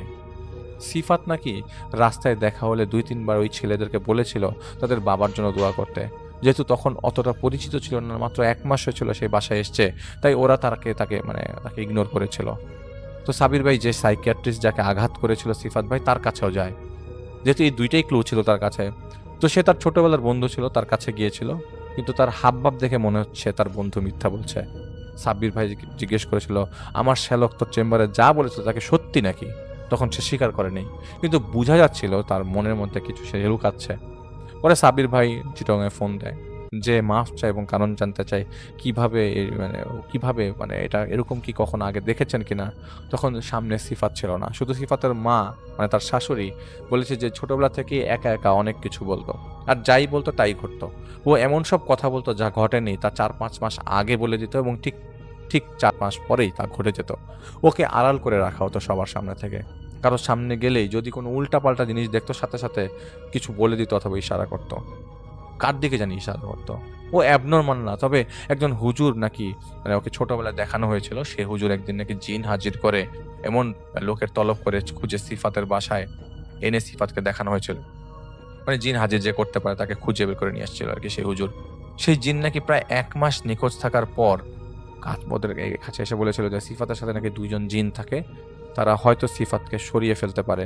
কিন্তু সিফাতের কিছু হয়নি। ছোট থেকে যেহেতু সিফাত বড় হয় এবং কোনো ধরনের বিপদ ঘটেনি, তারাও মনে করে যে এরকম আসলে কিছু না, এরকমটা হবার চান্স নাই। তো যাই হোক, এরপর থেকে মাঝে মাঝে ওর আচার আচরণের পরিবর্তন দেখা যেত, কিন্তু কোনো ধরনের মানে কঠিন বা কোনো ধরনের ডিস্ট্রাকটিভ কিছু ঘটেনি। মাঝে মাঝে সাথে সাথে ঠিক হয়ে যেত এবং মাঝে মাঝে ঠিক হতো না। এমনও কয়েকবার চট্টগ্রাম মানে কয়েকবার নাকি এরকম বাসার থেকে বেরিয়ে গেছে, পাওয়া যাচ্ছে না। চট্টগ্রামের রেল লাইন ধরে পাওয়া যায় সীতাকুণ্ডের কাছে। আবার রাত ৩টার দিকে পতেঙ্গার সমুদ্রের সামনে পাওয়া গেছে। আরেকবার পাওয়া যায় মহেশখালীতে, আবার পাওয়া যায় কাপ্তাইয়ের কাছে। মানে ইনফরমেশন নিয়ে চলে আসছিল। এরকম কয়েকবার হয়েছিল যখন ও ক্লাস 7-এ পড়তো। তখন তার মোবাইল ফোন ছিল না। এই সেই করে খবর পেয়ে তাকে উদ্ধার করা হতো, পুলিশকে জানাতো, এবং পুলিশরাও নাকি অনেকটা থানার মধ্যে বিরক্ত হয়ে গেছিল তাদের কমপ্লেন পেতে। পরিবারের সবাই চিন্তা করতো, আত্মীয় স্বজনরা ধরে নিয়েছিল ওর সাথে জিন আছে, এবং আত্মীয় স্বজনের ছেলে মেয়েদেরকে ইভেন সিফাতের সামনে তারা আসতে দিত না, মিশতে দিত না। তো ওর সব কিছু ওর বোন সিমি ওর জান। সিমির কোনো কিছু হলে সে খুব রেগে যেত, কিন্তু এখন আগের মতো নাই। মাঝে মাঝে অ্যাক্টিভিটি চেঞ্জ হয়, ওই সময়টার কথা বলছি, যেমনটা কয়েকদিন আগে হয়েছিল। তো সিফাত একটা বিশ্ববিদ্যালয়ে ভর্তি হয়ে যায় 1999 সালে। সেবার থেকে সে আলাদা থাকা শুরু করে, ঢাকার একটা হোস্টেলে থাকা শুরু করে।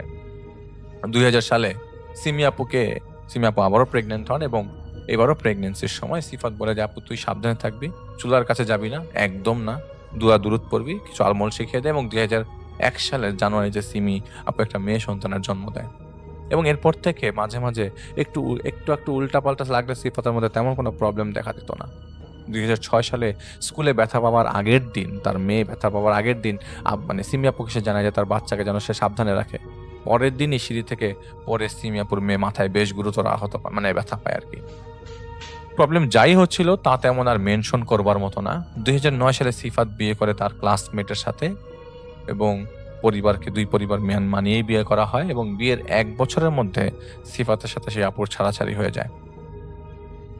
মেয়েটা বলেছে প্রচন্ড টর্চার করতো সিফাত ভাই তাকে। তো সিফাত ভাই যেমন ছাড়াছাড়ির সময়, ডিভোর্সের সময় কোনো কিছু বলেনি, চুপচাপ ছিল। শুধু কয়েকবার একটা কথাই বলেছে, আমি কখনো কাউকে মারিনি, আমি ওকে মারিনি, এবং সবাই এটা বিলিভ করতে পারেনি। এবং যেহেতু তার আজ মাঝে মধ্যে একজন চুপকির বিড়বিড় করার শব্দ, মানে কথাবার্তা, তাকে কয়েকবার খুঁজে পাওয়া গেছে বিভিন্ন জায়গায়, একবার মাথা ফাটিয়েছে। তো তারা যেহেতু তারা মনে করেছিল যে তাদের ছেলের মধ্যেই প্রবলেম, তো মিউচুয়ালি তারা কি করলো, দুই পরিবার বসে মিউচুয়ালি একটা প্রবলেম আছে বলে তাদের দুজনের মধ্যে ছাড়াছাড়ি করিয়ে দেয়। তো মেয়েটাকে সিফাত অনেক ভালোবাসতো, এবং অনেক বোঝানো সত্ত্বেও মেয়েটা আসলে সিফাতকে আর চায়নি। হ্যাঁ, এটা সত্য, সিফাত মাঝে মাঝে অনেক কথা বলতো, একা একা হাসতো, ছাদে যেতে চাইতো। এটা সবসময় সে করতো না, কিন্তু কোনো অ্যাবনর্মালিটি আহামরি ছিল না। কিছু একটা দাওয়া, মানে এরকম আর কি সবাই বলেছে। তো ওই যে সেদিন বাসায় ছিল দাওয়াত, সব গেস্টদের সামনে হঠাৎ করে সিফাত বলে দিল যে মেয়েটাকে সে বিয়ে করেছিল, সেই মেয়েটা আরেকজন ছেলের সাথে সম্পর্কে জড়িয়ে গিয়েছিল। সেই মেয়েকে সে কয়েকবার সেই ছেলের সাথে দেখেছে, মানা করা সত্ত্বেও সেই ছেলে এসে সিফাতকে মারতো বাসায়। সিফাত পরে সেই সব ক্ষতর দাগ সবাইকে দেখিয়েছিল। কেন লুকিয়েছে সেই প্রশ্নের জবাব সিফাত দেয়নি, দিতেও চায়নি, এবং সেই প্রশ্নের জবাব এখনো অজানা। 2011 সালে সিফাত কয়েকবার, মানে এটা হচ্ছে 2011 সালের ঘটনা, সিফাত কয়েকবার ফোন করে সিমি আপুকে বলেছে, আপা আমি বাঁচতে চাই, আমার বাঁচার ইচ্ছা খুব, কিন্তু মেয়েটা আমাকে আর বাঁচতে দিবে না। ও আমার সামনে আসে, আমাকে অনেক কথা বলে যায়, আমি সহ্য করতে পারছি না আপা, আমার পক্ষে এভাবে চলা সম্ভব নয়। আমি সারাক্ষণ একটা অবয়ব আমার সামনে দেখি। এইভাবে একজনের জীবন হতে পারে না। আমি আত্মহত্যা করতে চাই না, যেটা ইসলামে হারাম, একদম না, কিন্তু আমার কোনো কিছুই ভাল লাগছে না। তুই সবার খেয়াল রাখিস আপা, তুই ছাড়া কিন্তু আব্বা আম্মার আর কেউ নেই। আমি হয়তো আর বাঁচবো না, আমার মনে হচ্ছে আমি শিগগিরই মারা যাব। আরেকবার ফোন দিয়ে বলেছে, আপা আমি মালাকুল মত দেখছি, তুই নামাজ পড়িস, নামাজ পড়ে আমার জন্য দোয়া করিস, বিপদে পড়লে দোয়া করিস না, সব সময় আমল করিস। জানিস আমি গত 14 বছর নামাজ ছাড়া ছিলাম না। আমার লাশ যেন আমি যাকে ডিভোর্স দিয়েছি, যে মেয়েটাকে ডিভোর্স দিয়েছি, যে বউটা যেন না এসে দেখে। আমি জানি ও আসবে, কিন্তু ওকে যেন আমার লাশ দেখতে দেওয়া না হয়, কারণ আমি ওর জন্য পরপুরুষ। আমার লাশ যেন তাড়াতাড়ি দাফন হয়ে যায়, সময় যেন না লাগে। ওইদিকে ফোনের আরেক প্রান্তে যে কয়বারই সিফাত তার বোনকে ফোন করেছিল, সেই কয়বারই সে কান্না করে যাচ্ছিল, এবং সে কোনো উত্তর দিতে, কোনো কথা বলতে পারছিল না বা থামাতে পারতো না সে, কারণ সিফাত কথাই বলে যেত। এইটাই শেষ কল ছিল, এবং এইটাই ছিল সিফাতের লাস্ট মেসেজ সিমিয়াপুর কাছে। আসসালামু আলাইকুম রাসেল ভাই, আশা করছি আপনি ভালো আছেন। আমি আজকে আপনার সঙ্গে যে ঘটনাটি শেয়ার করছি, এই ঘটনাটা মেঘনা নদীর মেঘনা নদীর তীরে অবস্থিত একজন জেলের ঘটনা। এই জেলের নাম হচ্ছে রহমত আলী। ঘটনাটি আমি আমার দাদির মুখ থেকে শুনেছিলাম। আমার দাদির বাবার বাড়ি ওইদিকে। তো উনি একদিন আমাকে এই ঘটনাটি বলেন। আসলে উনি বলেন না, আমি ওনার কাছ থেকে একটা ভয়ানক ঘটনা শুনতে চাই। তখন উনি আরকি উনার এটা সত্য ঘটনা আমাকে শেয়ার করেন। তো রাসেল ভাই, এই যে রহমত আলী ছিলেন, উনি হচ্ছেন খুবই অভিজ্ঞ একজন জেলে। তিনি ৩০ বছর ধরে মেঘনা নদীতে মাছ মারেন। তিনি এই মেঘনা নদীর প্রতিটা বাঁক, প্রতিটা জোয়ার ভাটা, প্রতিটা ঢেউ, এমনকি প্রতিটা মুহূর্তের তার একদম মুখস্থ, তার জানা, তার শোনা খুবই পরিচিত একটা নদী হচ্ছে তার কাছে মেঘনা নদী। কিন্তু একদিন অমাবস্যার রাত, যেই রাতের ঘটনাটাই আমি আজকে আপনার সঙ্গে শেয়ার করব, সেই অমাবস্যার রাতটা ছিল একটা কালো অধ্যায় রহমত আলীর জীবনের। তিনি এক অমাবস্যার রাতে মানে পরিবেশটা এমন অন্য দিনের থেকে একটু আলাদা একটা পরিবেশ। বাতাসে একদম মানে নিস্তবতা, চারদিকে নিঝুম একটা পরিবেশ। নদীর পানি কালির মতো কালো হয়ে থমথম করছে। এমন একটা দৃশ্য যেন রহমত মিয়ার কাছে একদমই নতুন। ৩০ দিন ধরে, মানে ৩০ বছর ধরে তিনি এই নদীকে এরকম আগে কখনো দেখেনি। তো রাসেল ভাই, রহমত আলীর সাথে একজন তরুণ সহকারী ছিল, যার নাম হচ্ছে ফয়সাল। সে একটু ভীতু টাইপের, তারপরেও সে সবসময় রহমত আলীর সঙ্গে থাকেন, বোঝার চেষ্টা করেন, তার কাছ থেকে মাছ মারার কৌশলগুলো আয়ত্ত করার চেষ্টা করেন। তো এক রাতে রহমত আলী এবং তার সহকারী যে ফয়সাল ছিল, তারা একটা ছোট নৌকা নিয়ে রওনা দিল ওই কি গ্রামের ওই মেঘনা নদীর মাঝখানে তারা মাছ মারবে আর কি। তো গ্রামের মানুষ বলে ওই এলাকায় একটা গভীর খাড়ির মতো জায়গা আছে, মানে যেই জায়গাটা মেঘনা নদীর একদম কিনারায় অবস্থিত, যে জায়গাটার নাম হচ্ছে কালাদহ। এই কালাদহ জায়গাটায় বিভিন্ন সময় বিভিন্ন ধরনের ঘটনা ঘটে থাকে, যেই ঘটনাগুলো মেঘনা নদীর পাড়ের সবাই জানে যে এখানে বিভিন্ন ধরনের সমস্যা হয়। এজন্য এই কালাদহে কেউ মাছ মারতে কখনোই যায় না, যাওয়ার সাহসও করে না। কিন্তু আমাদের গল্পের যে রহমত আলী আছে এবং তার সহকারী ফয়সাল, তারা দুজন বেশি মাছ পাওয়ার লোভে এই সব কিছু নিষেধাজ্ঞা উড়িয়ে দিয়ে একদম চলল সেখানে মাছ ধরার জন্য। রাতের সময়টা তখন ঠিক 12টা বাজে। তখন তারা কালাদহর কাছাকাছি যাওয়ার রওনা দিল। ওখানে পৌঁছতে প্রায় 12:30 নাগাদ বাজে।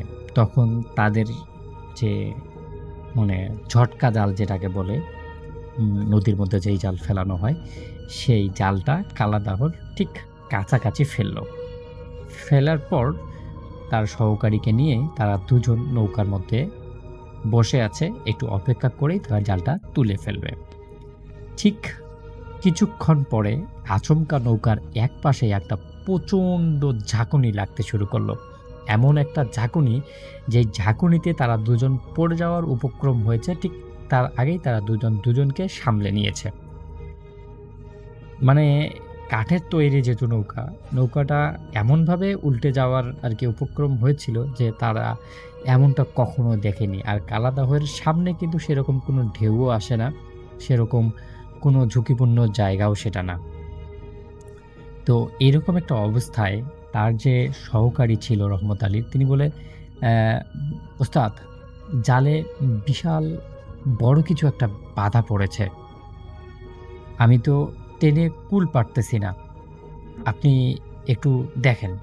তখন রহমত আলী তার অভিজ্ঞতা দিয়ে সেই যে মানে জালের দড়িটা ছিল, সেই দড়িটা এমনভাবে মানে কৌশলে তিনি টান মারলেন, সত্যিই জালটা যেন মানে আচমকায় উপরের দিকে আসতে শুরু করলো।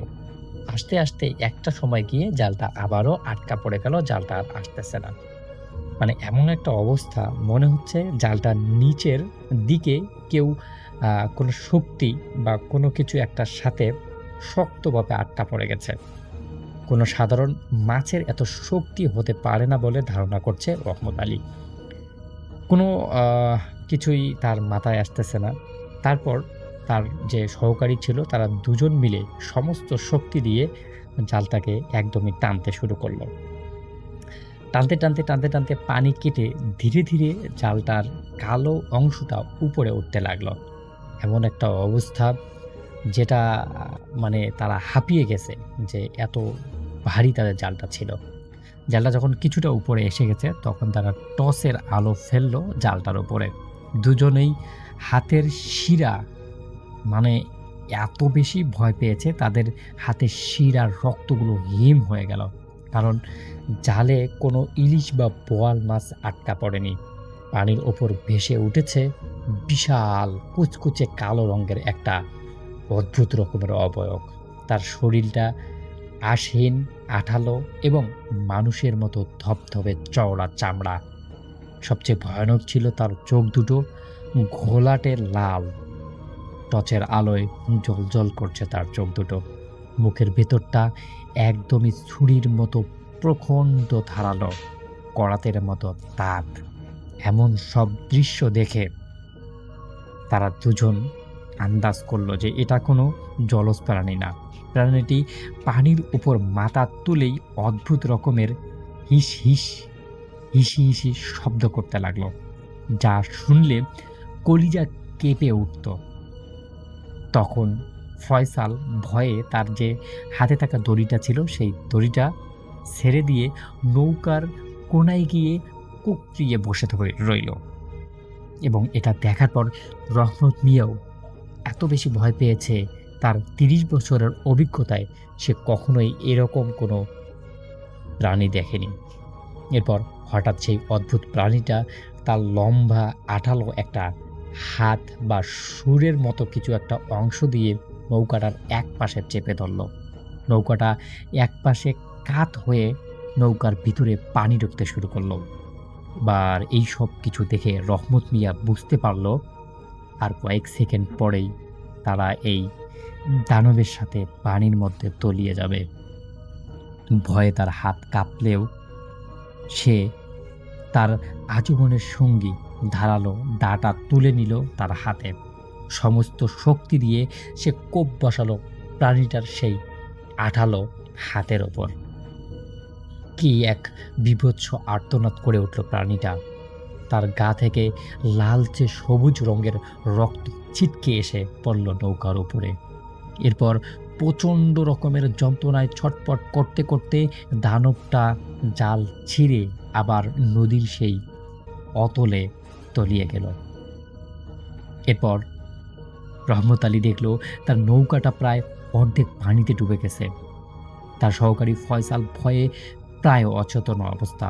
রহমত আলী কোনো মতে ভাঙ্গা বইটা দিয়ে বইতে শুরু করলো নৌকাটা। এরপর ভোরের আলো ফোটার আগে তারা তীরের মধ্যে ফিরে এলো। পরদিন সকালবেলা গ্রামের মানুষ শুধু দেখল রহমত আলীর নৌকার গায়ে লেগে থাকা সেই অদ্ভুত কালচে সবুজ রং আর ছিঁড়ে যাওয়া জালের অংশ। রহমত আলী আর ফয়সাল বেঁচে ফিরেছিল ঠিকই, কিন্তু সেই রাতের পর থেকে তাদের শুরু হয় প্রচণ্ড রকমের জ্বর, মাথা ব্যথা এবং কাঁপুনি দিয়ে বিভিন্ন ধরনের সমস্যা। এরপর সেই রহমত আলীকে নিয়ে যাওয়া হয় একজন ভালো কবিরাজের কাছে। কবিরাজ দেখেই ভেবেছিল তাদের কাছে মানে একটা দানব আকৃতির আত্মা তাদেরকে ভর করেছে। বেশ কিছু চিকিৎসা করার পর রহমত আলী সুস্থ হলেও তার সহকারী ফয়সালকে আর রক্ষা করা যায়নি। কারণ তার ভিতরে এই ভয়ের একটা যে আতঙ্ক, সেই আতঙ্কটার কারণে তার হার্ট অ্যাটাক হয় এবং পরবর্তী সময় সে সেখান থেকে আমাদের পৃথিবী থেকে বিদায় নিয়ে চলে যায়। কিন্তু রহমত আলী তারপর থেকে আর কোনো দিন সেই মেঘনার পাড়ে মাছ মারতে যায়নি। তো রাসেল ভাই, এটাই ছিল ঘটনা। আমি আমার যে দাদির মুখ থেকে শুনেছিলাম সেভাবেই বলার চেষ্টা করেছি। যদি ভালো লাগে তাহলে শেয়ার করবেন। তো জামিল সাহেব চাকরি সূত্রে একসময় পাবনার একটি এলাকাতে ট্রান্সফার হন, এবং যে জায়গাটায় উনি হন, যে মানে ট্রান্সফার হন, সেই জায়গাটাতে উনি যাওয়ার পর ওনাকে যে জায়গাটা থাকতে দেওয়া হয় ওনার ফ্যামিলি সহ, সেটা ছিল একটি কাইন্ড অফ বাংলো বাড়ি। বাংলো বাড়ি বলতে যেটা হয়তো জমিদার বাড়ি থেকে বাংলো বাড়ি হয়েছে এরকম, এবং বাড়িটা বেশ পুরনো ছিল, এবং বাড়িটার ভেতরে বেশ লাইক হিস্ট্রিক ব্যাপার স্যাপার ছিল আর কি। কোনো একজন জমিদার থাকতেন, জমিদার পরে উনি চলে যান ওখান থেকে, এবং পরবর্তীতে এটা সরকার অ্যাকোয়ার করে এটাকে মানে থাকার জায়গা বানান। পাবনা জায়গাটার নামও কিন্তু অ্যাকচুয়ালি উনি আমাকে এটা মানে উনি এটাকে একটা ছদ্ম নাম হিসাবে দিয়েছেন, আমি জাস্ট ওভাবেই বলছি আপনাকে। উনি বলেছেন ধরুন পাবনা, এভাবে আমি বলছি, কোনো জায়গাকেই আমরা এখানে হাইলাইট করতে উনি চাচ্ছেন না, আমিও চাচ্ছি না। যাই হোক, একটা ওনার যে ডাকবাংলোতে উনি ছিলেন সেটা হচ্ছে একটা জমিদার বাড়ি, পুরনো জমিদার বাড়ি। তো ওখানে উনি থাকেন, এবং ওখানেই ওনার থাকার জন্য একটা কোয়ার্টারের ব্যবস্থা করা হয়, কোয়ার্টারের মতো তৈরি করে। তো উনি তখন বিয়ে করেছেন, খুব মানে বেশি দিন হননি, খুব অল্প সময় বিয়ে করেছেন, এবং উনি স্ত্রী নিয়ে ওখানে যান এবং জায়গাটা ওঠেন। এবং প্রথম দিকে ওনার কাছে বেশ ভালোই লাগে, বেশ খোলামেলা একটা বাড়ি, এবং বেশ অ্যাকচুয়ালি মানে বেশ আশেপাশে খুব সুন্দর পরিবেশ, এবং বাড়ির প্রাঙ্গণে একটা দোলনা আছে, এবং দোলনার এই পাশে একটা ফোয়ারা আছে, এবং খুব সুন্দর ফোয়ারা, যদিও পানি পড়ে না ফোয়ারা দিয়ে, তবুও ফোয়ারাটা বেশ সুন্দর দেখতে, এবং মানে বেশ সুন্দরই লাগে। তো বেশ আনন্দের সময় কাটছিল জামিল সাহেবের। উনি সকাল বেরোতেন, অফিস করতেন, অফিস করে উনি ফিরে আসতেন দুপুরের পরে, এবং বাসায় বসতেন, গল্প করতেন, খেতেন। একদিন 2 দিন বেশ বেশ ভালোই কাটছিল। এবং সন্ধ্যার পর রাতের বেলা ওনারা যেটা করতেন, যে বাসাতে আলো নিভিয়ে দিতেন, রাত 8টা-9টার দিকে আলো নিভিয়ে দিলে ওই যে সামনের ফোয়ারাটা ছিল আসলে মানে শ্বেত পাথরের, এবং সেখানে চাঁদের আলো এসে পড়তো, এবং অসাধারণ সৌন্দর্য লাগতো। তো ওনারা হাজব্যান্ড ওয়াইফ গল্প করতেন, এবং ওনার ওয়াইফ রিকোয়েস্ট করতে মাঝে মাঝে যে বাইরে যে দোলনা বসতেন, যাক ওনার দোলনাও বসেন। তো জিনিসটা ঘটনা শুরু হয় কয়েকদিন পরে। উনি এরকম একদিন ওনার ওয়াইফের কাছে শোনেন, ওনার ওয়াইফ বলেন যে এই বাড়িটা বেশ ইন্টারেস্টিং। উনি বলেন কেন ইন্টারেস্টিং? উনি বলেন যে বাড়িটা মনে হয় আমার সাথে কথা বলে। বাড়িটা কথা বলে বলতে উনি বলছেন কি বলে, তোমার সাথে কি কথা বলে বাড়ি? বাড়ি অনেক কিছুই বলে, বাড়ি তার হিস্ট্রি বলে, বাড়ি অনেক কিছুই বলে, আমি অনেক কিছু শুনি, এবং আমার মনে হয় যে আমার সাথে বাড়ির আলাপ করছে। আমার কাছে বেশ মনে হয় যে আমি অনেক বছর ধরে এই বাড়িতে আছি। যাই হোক, জামিল সাহেব এগুলোকে মনে করে যে ওনার স্ত্রীর হয়তো খেয়াল, এবং ওনার কাছে বেশ ভালো লাগে। তো একদিন যেটা হয় যে উনি বাসায় আসতে ওনার লেট হবে, ওনার কিছু মানে জরুরি কাজকর্ম অফিসে পড়ে যায়, এবং উনি আস্তে আস্তে উনি বাসায় বলে পাঠান যে ওনার আসতে লেট হবে। যাই হোক, উনি বাসায় খবর পাঠিয়ে দেন, এবং উনি রাতে যখন ফেরত আসেন, দ্যাট টাইম ওয়াজ রাইট রাত 8টা-9টা বাজে, এরকম একটা সময় উনি বাসায় ফেরত আসেন। উনি যখন ফেরত আসেন, উনি দূর থেকে দেখেন বাড়ির সব আলো নেভানো, বাড়ির মধ্যে কোনো আলো জ্বলছে না। ওনার কাছে বেশ জিনিসটা মানে অড লাগে, বাড়ির ভিতরে আলো জ্বলছে না কেন, বাড়িটা অন্ধকার কেন, বাড়িতে তো মানে একটা আলো থাকবে। উনি একটু মানে অস্বস্তি ফিল করতে থাকেন। বাসার যত কাছে আসেন উনি তত অস্বস্তি ফিল করতে থাকেন। দেখে বাড়িটা পুরো অন্ধকার কাকা করছে, তো ওনার কাছে না বাড়িটা বেশ অশুভ লাগা শুরু করে। এই প্রথম উনি ফিল করেন যে বাড়িটা কেমন জানি একটা ফিল নিয়ে দাঁড়িয়ে আছে, বেশ অন্ধকারের মধ্যে একটা বাড়ি, এবং বাড়িটা একটা লাইক একটা বাংলো বাড়ি, জমিদার বাড়ি, অন্ধকারের মধ্যে দাঁড়িয়ে আছে, কেমন জানি একটা লাগা শুরু করে ওনার কাছে। উনি যখন বাড়িটার ঠিক কাছে চলে আসেন, দরজার কাছে, ওনার কাছে মনে হচ্ছে যে কিছু একটা অপেক্ষা করছে ওনার জন্য। উনি বাড়ির যে মেন প্রথম যে এন্ট্রান্স, সেখানে উঠে উনি গেটটা নক করেন, দেখেন যে কেউ দরজা খুলছে না, শব্দ নাই। উনি আস্তে করে দরজাটা ঠেলা দেখেন, দেখে দরজা আস্তে করে খুলে যায়, এবং উনি বাসার যে মূল যে প্রাঙ্গণটা সেখানে উঠে একটা বারান্দার মতো ছিল, ওটাতে উনি উঠে আসেন। উঠে এসে ওনার তখন ওনার বুকটা ধক ধক ধক ধক করা শুরু করে, কারণ উনি দেখছেন যে উনি যে করিডোর দিয়ে হাঁটছেন সেটার মধ্যে অ্যাকচুয়ালি 3টা দরজা, এই পাশে 2টা রুম, এই পাশে একটা রুম, এবং পুরো করিডোরের মধ্যেও কিন্তু আলো নেই, এবং আকাশে যে হালকা চাঁদের আলো আছে সেটাতে যতটুকু আলোকিত ততটুকু। উনি হেঁটে যাচ্ছেন যেই রুমটা দিয়ে ওনাদের মূল বাসার ভেতরে আর কি, যেখানে ওনার একটা বেডরুম আছে, একটা বসার জায়গা আছে, একটা বৈঠকখানার মতো আছে, একটা খাওয়ার রুম আছে এবং তার পাশে যে বারান্দায় বেরোনো যায় সেখানে, মানে মূল ওনার যে বাসাটা যেখানে কোয়ার্টার উনি যেখানে থাকেন ওই পাশের রুম দুটাও ব্যবহার হয়, বাট উনি থাকেন না ওখানে আর কি। যাই হোক, উনি হেঁটে হেঁটে জাস্ট নিজের যে মূল বাসাটা সেটার ভেতর দিকে যাচ্ছেন এবং উনি চাঁদের আলো, কিছু কিছু চাঁদের আলো খেলা করছে ফ্লোরে, উনি দেখছেন এবং উনি কোনো সাড়া শব্দ পাচ্ছেন না। ওনার ইচ্ছে হলো ওনার ওয়াইফের নাম ধরে ডাকতেন, কিন্তু সেটাও কেন জানি ওনার সাহস পাচ্ছেন না। তো উনি যেটা করেন, উনি হেঁটে হেঁটে ঠিক দরজার সামনে আসেন। দরজার সামনে এসে উনি কি দেন ভেতর অন্ধকারে প্রথমে উনি কিছুই দেখতে পান না রুমের ভেতরে। রুমটা বেশ অস্পষ্ট লাগে। বাইরের যে বাসার ভেতরের দিক দিয়ে যে পেছনের বারান্দা দেখা, মানে উঠানটা আছে, উঠানের হালকা আলো ভেতরে এসে পড়ছে। এর মধ্যে হালকা ভাবে উনি ঠাউর করতে পারেন আসবাবপত্রগুলো। তো উনি হেঁটে হেঁটে রুমের মধ্যে যান এবং উনি ওনার ওয়াইফের নাম ধরে ডাক দেন। তো ওনার কাছে মনে হয় যে ওনার নিজের গলাটাই কেমন কর্কশ লাগে। উনি বেশ ভয়ও পাওয়া শুরু করেন কোনো একটা কারণে। উনি হেঁটে হেঁটে আরেকটু ভিতরে যান, পরের রুমটা পার হইতে কিন্তু উনি যাবেন যে জায়গাটা, ওই জায়গাটাই ওনার সেই উঠানে বের হওয়ার জায়গাটা। উঠানের কাছে যেয়ে দেখেন যে দূর থেকে বুঝতে পারছেন যে একটা মহিলা মানুষ বসে আছে ওখানে, এবং সেটা কিন্তু উনি মানে অ্যাকচুয়ালি বসে আছেন, উনি বুঝতে পারেন যেটা ওনার ওয়াইফ। উনি ওনার ওয়াইফের নাম ধরে ডাকেন, কোনো সাড়া শব্দ নেই, চুপচাপ বসে আছেন। উনি কাছে চলে আসেন, একদম আরো কাছে চলে আসেন, স্ত্রীর পাশে চলে আসেন। উনি বুঝতে পারছেন যে ওনার স্ত্রী বসে আছেন। উনি স্ত্রীর গায়ে হাত দেন। যখন হাত দেন তখন ওনার স্ত্রী হঠাৎ করে মনে হলো যে মানে ঝাটকা মেরে ওঠে, মানে ঝাটকা মেরে উঠে দাঁড়ায়। ঝাটকা মেরে উঠে দাঁড়ায় মানে মানে একটা মানুষ হঠাৎ বসে থাকলে, ঘুমায় থাকলে ধাক্কা দিলে যেরকম আমার সেরকম উঠেছে। ওনার ওয়াইফ বলে কি কি কি কি বলে, উনি বলতেছে যে তুমি এখানে কি, অন্ধকার সারা বাসা, বারান্দায় বসে আছো। মানে আমার তো কিছু মনে নাই, আমি তো এখানে বসেই আছি, কখন অন্ধকার হয়েছে কখন কি ওনার কিছুই মনে নেই। তো উনি বেশ অস্বস্তি ফিল করেন, এটা কি হলো। উনি ওনার স্ত্রীকে উঠায় নিয়ে আসেন ওখান থেকে। উনি ঘরে ঢোকেন, ঘরে ঢুকে লাইট জ্বালান এবং সারা বাসা আলো জ্বালান, এবং স্ত্রী একটু পরে, ওনার স্ত্রী মনে হচ্ছে ঘোর লাগা চোখের মতো, ঘুম থেকে উঠলে মানুষ যেরকম হয় সেরকম, তিনি বলেন যে আমার কিছু মনে নেই, আসুন। আমার মনে আছে যে আমি বিকালের দিকে এখানে বসছিলাম, তারপর আর কি হয়েছে কিছু মনে নেই।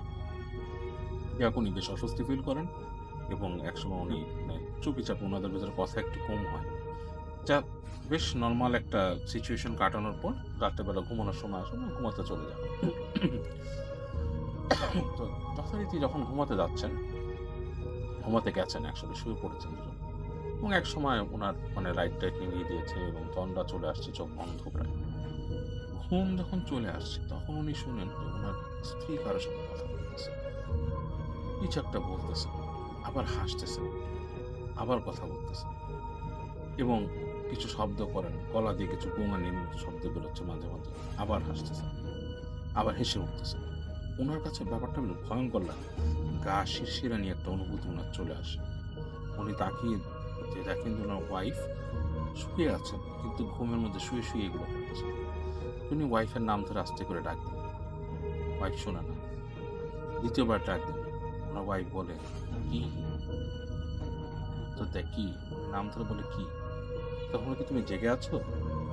আবার হেসে দেয়, ওয়াইফ সেই কথার উত্তরে হেসে দেয় এবং উনি বেশ অস্বস্তি ফিল করা শুরু করেন হাসিটা শোনার সাথে সাথে, এবং তার ওয়াইফ হাসতেই থাকে এবং সেই পর্যায়ে ওয়াইফকে জোরে ধাক্কা দেয় ঘুম থেকে ওঠার জন্য। লাইক মানুষ ধাক্কা দিলে যেরকম ওঠে সেরকম, এই ধাক্কাতে তার ওয়াইফ জেগে ওঠে, যেটা আবার ঠিক নর্মাল গলা, সাধারণ মানুষের কি মানে বেশ মানে ঘুম থেকে উঠলে যেরকম। তো বলে কি, তুমি একটু আগে আমার সাথে ঘুমের মধ্যে হাসতেছিলে? বলে যে না, আমি তো ঘুমাচ্ছিলাম।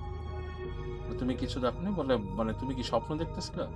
বলে স্বপ্ন দেখতেছিলাম কিনা আমার সঠিক মনে নেই, বাট আমি ঘুমাইছিলাম এবং ঘুম থেকে তুলে দিছিলাম। তো যাই হোক, উনি বেশ অস্বস্তি ফিল করেন এবং রাতের বেলা আবার যখন ওনার ওয়াইফ একটু পরে শুয়ে পড়ে এবং ঘুমায় যান, এবং ওনার অনেকক্ষণ ঘুম আসে না, এবং উনি ওই দিন দেখেন যে প্রায় রাতের বেলা ওই দিন ঘুমানোর মধ্যে ওনার ওয়াইফ মাঝে মাঝেই এরকম হালকা হেসে উঠছে, এবং এভাবে করে ওনার রাত পার হয়। পরদিন দিনের বেলা সবকিছু নর্মাল, সবকিছু স্বাভাবিক, উনি অফিস চলে যান, ওনার কিছুই মনে থাকে না। উনি সন্ধ্যাবেলা, উনি বিকালবেলা বাসায় আসেন, বাসায় এসে আবার নর্মালি বসে মানে ওনার স্বাভাবিক জীবন চলতে থাকে।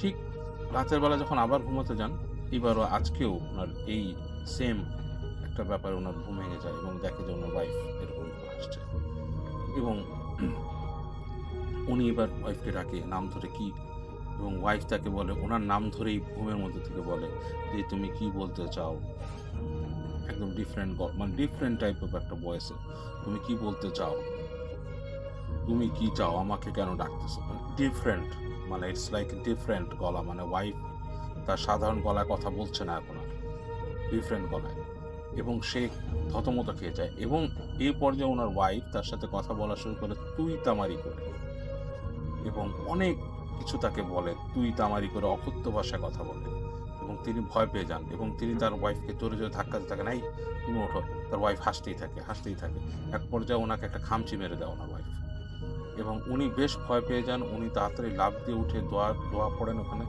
দোয়া পড়ে লাইট জ্বালায় দেন রুমের, এবং একটু পরে ওনার ওয়াইফ ধাপ করে আবার বিছানায় শুয়ে পড়েন এবং ঘুমে তলিয়ে যান।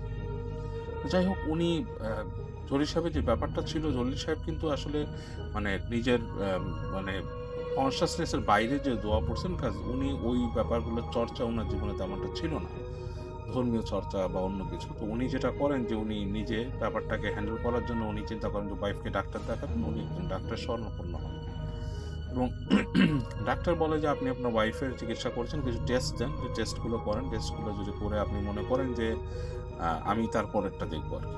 তাহলে উনি টেস্ট করেন, টেস্ট করে ডাক্তার তেমন কিছু পান না। আর অ্যাকচুয়ালি এরকম একটা জেলা শহরের মধ্যে এত ভালো টেস্ট রিপোর্টও কিছু আসে না, কিছু ব্লাড ওয়ার্কের রিপোর্ট আসে এই সময়। যাই হোক, ডাক্তার বলে যে আপনার যদি মনে হয় যে আপনি এই বাংলো বাড়িটা ছেড়ে অন্য কোথাও চলে যান, মানে এর বেটার হয় যে আপনি বাসাটা চেঞ্জ করেন, এটা হয়তো আপনার একটা প্রভাব ফেলছে বাসা। তো যেটা করেন যে উনি জলিল সাহেব উনি বাসাটাকে উনি চেঞ্জ করার চিন্তা করেন এবং উনি ওই বাসাটাকে চেঞ্জ করে উনি অন্য কোথাও একটা ট্রান্সফার করে নিয়ে যান বাসাটা, এবং ওই অঞ্চল থেকে বেশ দূরে।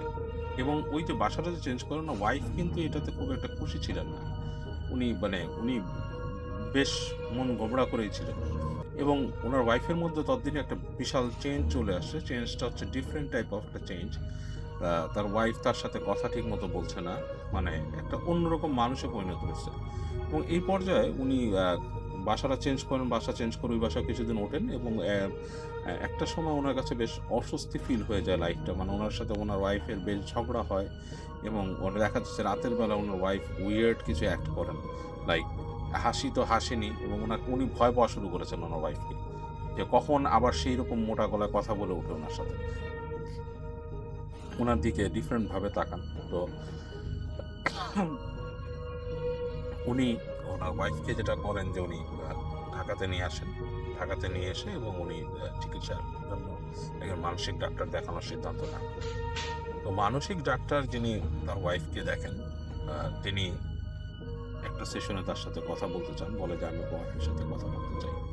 এটা আমি যেটা বুঝতেছি হয়তো ওনার ভিতরে একটা স্প্লিট পার্সোনালিটি বা কিছু এসছে, যেটা বা ওনার ভিতরে একটা ডিপ্রেশন ছিল সেটা বেরিয়ে আসছে। তো ওনার সাথে কথা বললে, আমি যদি একা একটা সেশন করি, কথা বলি, হয়তো অনেক কিছু বেরিয়ে আসবে। যাই হোক, সেই ডাক্তার তার সাথে কথা বলতে যায়, যিনি মানসিক ডাক্তার ছিলেন, তার সাথে কথা বলতে যায়, এবং সেশনে প্রথম তিনি কিছুক্ষণ খুব সুন্দর কথা বলেন ডাক্তারের সাথে, এবং ওনাকে বলেন যে আপনি একটু ওই রুমে, মানে ওনার সাহেবকে বলেন যে আপনি একটু পাশের রুমে যেয়ে বসেন। তো উনি উঠে যে পাশের রুমে বসেন, একটু পরে উনি পাশ থেকে হঠাৎ শুনতে পান যে ওনার ওয়াইফের সেই মোটা গলা এবং গালাগালি, ডাক্তারকে গালাগালি করছে অবস্থ ভাষা, এবং উনি সাথে সাথে ওখানে দৌড় দিয়ে যান। দৌড় দিয়ে ডাক্তার সাহেব ওনাকে হাত দেখান অবশ্যই। ডাক্তার বলে যেটা ওনার স্প্লিট পার্সোনালিটির ব্যাপার, আপনি ওই ওনার ওয়াইফ যে থাকে, সে তাকে ওই ডাক্তারকে ইচ্ছা মতো গালাগালি শুরু করে এবং অনেক কিছু বলা শুরু করে ডাক্তারকে এমন এমন কথা বলা শুরু করে যে জিনিসগুলো ডাক্তারের হয়তো কোনো পার্সোনাল ব্যাপার, সেটা উনি বলে দেওয়া শুরু করেন এবং হাসতে থাকে, এবং ডাক্তার খুবই বিব্রত বোধ করেন। তিনি বলেন যে দেখেন, আমি ওনাকে এখন চিকিৎসা করতে পারবো না, আপনি ওনাকে নিয়ে যান, পরে এক সময় নিয়ে আসেন, আমি দেখব। তো যাই হোক, উনি ওনার ওয়াইফকে নিয়ে আসেন ওখান থেকে, এবং ওনার ওয়াইফ তখনই, মানে যখন নাকি উনি ধরে ওনার ওয়াইফকে টানেন, তখন একসময় ওনার ওয়াইফ এলিয়ে পড়ে উনি নিয়ে আসেন। সামহাও ওনাকে খুব বদার যে ওনাকে ক্ষতি যে এরকম কিছুই করে না। তো যাই হোক, উনি ওনার ওয়াইফকে নিয়ে আসেন, নিয়ে এসে পরে উনি কী করবেন, উনি খুব টেনশনে পড়ে যান এবং এখানে একটা এই যে ওনাকে কাইন্ড অফ লাইক একটা ওই যে প্রাইভেট হাসপাতালে নিয়ে যাওয়ারও কথাবার্তা হয় ওনার ওয়াইফকে, এবং ওনার কিছু আত্মীয় সাজেস্ট করেন, মানে ওয়াইফের দিকের আত্মীয়রাই, যে ওখানে রাখা হোক, কারণ বাসার মধ্যে অ্যাগ্রেসিভ কিছু আচরণ উনি শুরু করে দেন, যেটা নাকি মানে নর্মালি মানে করার কথা না, সেই ধরনের অ্যাগ্রেসিভ জিনিসপত্র, লাইক জিনিসপত্র ভাঙাভাঙি, এবং মানুষ ভয় পেয়ে যেত তাকে দেখলে, মাঝে মাঝে এমন আচরণ করতো, সে ভয় পেয়ে যেত। তো উনি যেটা করেন যে ওর ফ্যামিলির পরামর্শে তাকে একটা প্রাইভেট এরকম একটা হাসপাতালে, যেটা নাকি একটা রিহ্যাব সেন্টার টাইপের, সেখানে মানে এখানে মেন্টাল যারা একটু মেন্টাল প্রবলেম হয় তাদেরকে রেখে আসা হয়। তো সেখানে উনি ভর্তি করেন টাকা দিয়ে ওয়াইফকে। তো যেটা হয়, ওয়াইফকে রেখে আসতে চাইলে ওয়াইফ খুব স্বাভাবিকভাবেই যায়, কিছু মানে বলে না, সে থাকে, এবং ওখানে উনি সাইন করে আসে যে উনি সপ্তাহে একবার দেখতে আসবে বা 2 দিন পর পর দেখতে আসবে, যখন আসবে, মানে ওনার কন্ট্রাক্টটা এরকম থাকে যে কিন্তু ওনার ওয়াইফ কোনো মাদকাসক্ত না, উনি চাইলে ওয়াইফকে দেখতে পারবেন যে কোনো সময়, যে এরকম একটা রেখে আসেন, এবং উনি এসেও করেন যে ওখানে মহিলা ডাক্তার আছে এবং মহিলা সব কিছু আছে। তো যেটা হয়, উনি চলে আসেন যেদিন, তার 2 দিনের মাথায় ওনার কাছে ফোন আসে, ওখানকার যারা মানে আছে, কেয়ারটেকার আছে মহিলা, এবং একজন মহিলা ডাক্তার ছিলেন তিনি বলেন যে অ্যাকচুয়ালি আপনার কিছু সমস্যা আছে, যে সমস্যাগুলো আমরা কিন্তু ওনার সাথে ডেকে কথা বলা যায়, বলে যে আমাদের এখানে অনেক পেশেন্ট আসে, এবং আমি বিশেষ করে বুঝতে পারি যে কে কিসের রোগী, মানে মানসিক রোগী, আর কার কি সমস্যা আছে, এটা আমি অনেকটাই বুঝতে পারি, যদি কারণ আমি এই ফিল্ডে বেশ একটা লম্বা সময় পার করে ফেলেছি। তো যেটা মনে হয় আপনার ওয়াইফের এই মানসিক সমস্যাটা আসলে না, তার সমস্যাটা অন্য জায়গায়, আপনি একটু ধর্মীয় রাস্তায় চিকিৎসা করান, এবং আপনি প্লিজ এটা করেন, এবং ওই যে মহিলা ডাক্তার ওনাকে একটা নাম্বার দেন, একজন কামেল হুজুরের নাম্বার দেন, কামেল একজন পরেশগার মানুষের নাম্বার দেন। তো উনি যদিও বেশ প্রথম দিকে খুব আগ্রহী ছিলেন না, বাট পরে উনি বেশ এই ব্যাপারটা অনেকের কাছে শুনে ওনার কাছে বেশ লাগে, যে উনি এর মধ্যে অনেকের কাছে শুনেছে যে এরকম মানে আছে, মানে অ্যাকচুয়ালি আপনি চিকিৎসা করানো উচিত, বা এরকম ধর্মীয় ব্যাপারগুলো কাজে দেয়, উনি এগুলোতে অনেকটা কনভিন্স হয়েছেন ততদিনে। তো উনি ওই মহিলা ডাক্তারের কাছ থেকে নাম্বারটা নিয়ে উনি ওই যোগাযোগ করেন, এবং ওই যে কামেল পরেশগার মানুষটাকে উনি রাজি করান নিয়ে আসতে, এবং ওই এর মধ্যে উনি বাসায় নিয়ে আসেননি ওনার স্ত্রীকে, উনি ওখানেই রেখেছেন। তো যেটা হয়, উনি একদিন ওই যে পরেশগার যে মানুষটা আছে, হুজুর যিনি, তাকে নিয়ে ওই হাসপাতালে আসেন, এই মানে তার মানে ওই নাম্বারটা নেওয়ার পরের দিন। তো যখন ওই হুজুরকে নিয়ে আসছে ওই হাসপাতালে, এবং ওনার ওয়াইফকে রাখা হয়েছিল একটা রুমের ভিতরে, এবং রুমের মধ্যে পরে ওনাকে বলে যে ওই ডাক্তার, ওই হুজুর আর উনি 3 জন মিলে ওখানে ঢুকবে, শুধু আর কেউ ঢুকবে না।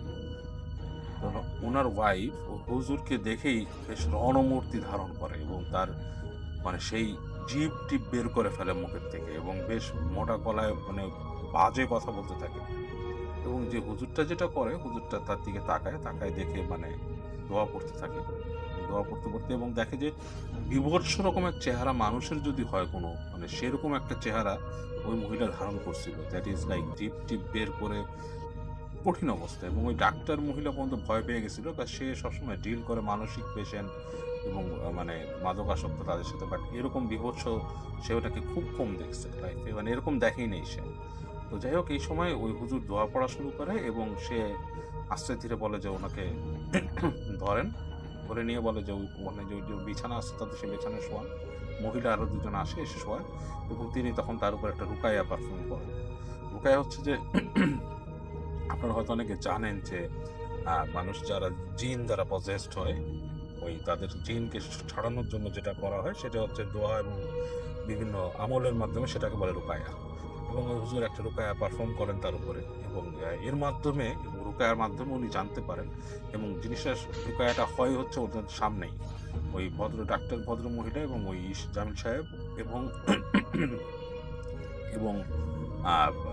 ওই হুজুর এবং যারা তাকে ধরে রাখছিল তাদের সামনে, এবং এর মাধ্যমে উনি জানতে পারেন যে ওনার ওয়াইফ, জামিল সাহেবের ওয়াইফ একটা জিন দ্বারা পজেস ছিল, জিনটা এসেছিল ওই বাসার থেকে, ওনারা যে বাসাটা উঠেছিল সেখানে, এবং উনি যেদিন বাসায় একলা ছিল রাতের বেলা, তখনই তাকে ওইটা পজেস করে। এবং পজেস করার পর থেকে মানে সে চাইতো যে, মানে সে যেতে চায়নি আর কি ওখান থেকে, এবং মানে বেশ চাইতো যে ওখানে ওনার সাথেই থেকে যেতে আর কি। তো যাই হোক, ওই ওই পজেসগার ব্যক্তি সেই জিনটাকে তাড়িয়ে দিতে সক্ষম হয় দোয়া পড়ে, এবং একসময় চলে যায়। এবং উনি জামিল সাহেবকেও কিছু আমল দেন, যে বলে যে এই আমলটা এখন থেকে আপনি করবেন, আপনার স্ত্রীকে এরকম পানি পড়ে ফু দিয়ে দিয়ে খাওয়াবেন, এবং সবসময় তাকে নজরে রাখবেন, পারলে তাকে ধর্মীয় আচার আচরণে আনবেন, নামাজ পড়াতেই করবেন, এবং উনি যদি একটু সুস্থ অবস্থায় চলে আসে, উনি যাতে সবসময় নামাজ পড়ে অজু করে এবং সঠিকভাবে থাকে। এরকম কিছু উপদেশ দিয়ে দেন, এবং বলে যে আপনি ওনাকে নিয়ে একা সাধারণত রেখে যাবেন না, দূরের কোথাও খুব একটা ট্রাভেল না করা ভালো, এখানে আপনার এভাবে থাকাই ভালো। তো যাই হোক, তো উনি এভাবেই থেকে যায়। পরবর্তীতে উনি ওনার ওয়াইফ নিয়ে থাকে, এবং ওনার ওয়াইফকে হাসপাতাল থেকে নিয়ে আসে। একসময় ওনার ওয়াইফ সুস্থ হয়, এবং পরবর্তীতে ওনার ওয়াইফ পুরোই সুস্থ হয়, এবং ওনাদের পরে সন্তান সন্ততি হয়, এবং ওনারা বেশ শান্তিতে এখন জীবনযাপন করছেন। বাট ওনাদের যে সন্তান হয়েছিল, সন্তান হওয়ার সময় নাকি কিছু জিনিস ওনার ওয়াইফ দেখতো আর কি। তো সেই জিনিসগুলো মানে খুব ভয়ঙ্কর ছিল আর কি। তো ওনার ওয়াইফ ততক্ষণে ওনারা দুজনই বেশ ভালোই মানে পরেশগার হয়ে গেছিলেন আর কি, ধর্মকর্ম নিয়ে খুব ভালো। তো সুতরাং ওই সমস্যাগুলো ওনারা ওভারকাম করে ফেলেন আর কি। এই ঘটনাটি আমাকে পাঠিয়েছেন নারায়ণগঞ্জের রূপগঞ্জ থেকে কাউসার মাহমুদ ভাই। আর এই ঘটনাটি ঘটেছে মাত্র 1 সপ্তাহ আগে, 16 সেপ্টেম্বর 2022 সাল, মানে গত শুক্রবারে। এই ঘটনাটি জিন রিলেটেড একটি ঘটনা, এক্সোরসিজম রিলেটেড একটি ঘটনা। কথা না বাড়িয়ে সরাসরি চলে যাচ্ছি মূল ঘটনায়। ঘটনাটি কাউসার মাহমুদ ভাই যেভাবে বলেছেন, কারণ উনি যেখানে থাকেন ওই পাশের যেই বিল্ডিং রয়েছে সেখানে আরো অনেকগুলো পরিবার থাকে। এর মধ্যে একজন আঙ্কেল এবং তার ওয়াইফ এবং তার একজন ভাতিজি থাকেন। ওই আঙ্কেলের এক ছেলে এবং এক মেয়ে রয়েছে। তারা তাদের কাজের কারণে বাবা মার সাথে থাকেন না, দূরে থাকেন। যেহেতু বাবা মা একা থাকেন, এই কারণে তারা তাদের এক ভাতিজিকে সাথে নিয়ে এসেছেন। তাদের অরিজিনাল বাড়ি টাঙ্গাইল, টাঙ্গাইল থেকেই তারা এসেছেন, এবং তার ভাতিজির নাম হচ্ছে রিনা। ওই বিল্ডিং এ আরো একটি ব্যাচেলর ছেলে থাকে, তার নাম হচ্ছে হুমায়ুন। আর ওই বিল্ডিং এর পাশেই যে বাড়িটা সেখানেই ভাড়া থাকেন হচ্ছে এই কাউসার মাহমুদ ভাই, ওনার ওয়াইফ এবং ওনাদের একটা বাচ্চা রয়েছে আর কি। কাউসার মাহমুদ ভাইয়ের সাথে মানে কাউসার মাহমুদ ভাইয়ের পরিবারের সাথে ওই হুমায়ুনের সম্পর্ক ভালো।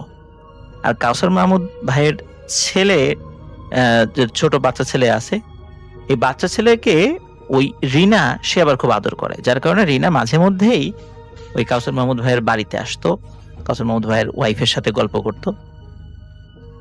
আর হুমায়ুন ছেলেটা যেটা, সেও কাউসার মাহমুদ ভাইয়ের পরিবারের সাথে ভালো সম্পর্ক ছিল, মাঝে মাঝে বেড়াতে আসতো। আর একই বিল্ডিং এ থাকার কারণে এই রিনা এবং হুমায়ুনের মধ্যে একটা সুসম্পর্ক গড়ে ওঠে, একজন আরেকজনকে পছন্দ করে। এবং তাদের এই পছন্দের কথা কিন্তু কাউসার মাহমুদ ভাইকে দুজনই বলেছে। তো এইভাবেই যেতে থাকে দিন। তো শুক্রবার জুম্মার নামাজের পর এই যে হুমায়ুন ছেলেটা, এই ছেলেটা কাউসার মাহমুদ ভাইকে ফোন করে বলে যে আজকে বিকালে রিনাকে নিয়ে আপনারা বের হন, আমরা সবাই একসাথে ঘুরবো, বিকালে হালকা নাস্তা করবে এবং রাত্রে ডিনার করে আমরা বাড়িতে ফিরবো। আসলে কাজের ব্যস্ততার কারণে ওনারা তো আসলে পরিবার নিয়ে খুব বেশি বাইরে যেতে পারেন না। তো চিন্তা করেন ভালোই তো হলো, শুক্রবার ছুটির দিন, একটু বাইরে বের হব। রিনাকেও কাউসার মাহমুদ ভাইয়ের ওয়াইফ বলেন, রিনাও যেতে রাজি হয়, যেহেতু পারিবারিকভাবে মানে একটা পরিবারের সাথে তারা যাচ্ছেন আর কি, সেহেতু কোনো অঘটন ঘটার সম্ভাবনা নেই। এই চিন্তা করে রিনা রাজি হয়।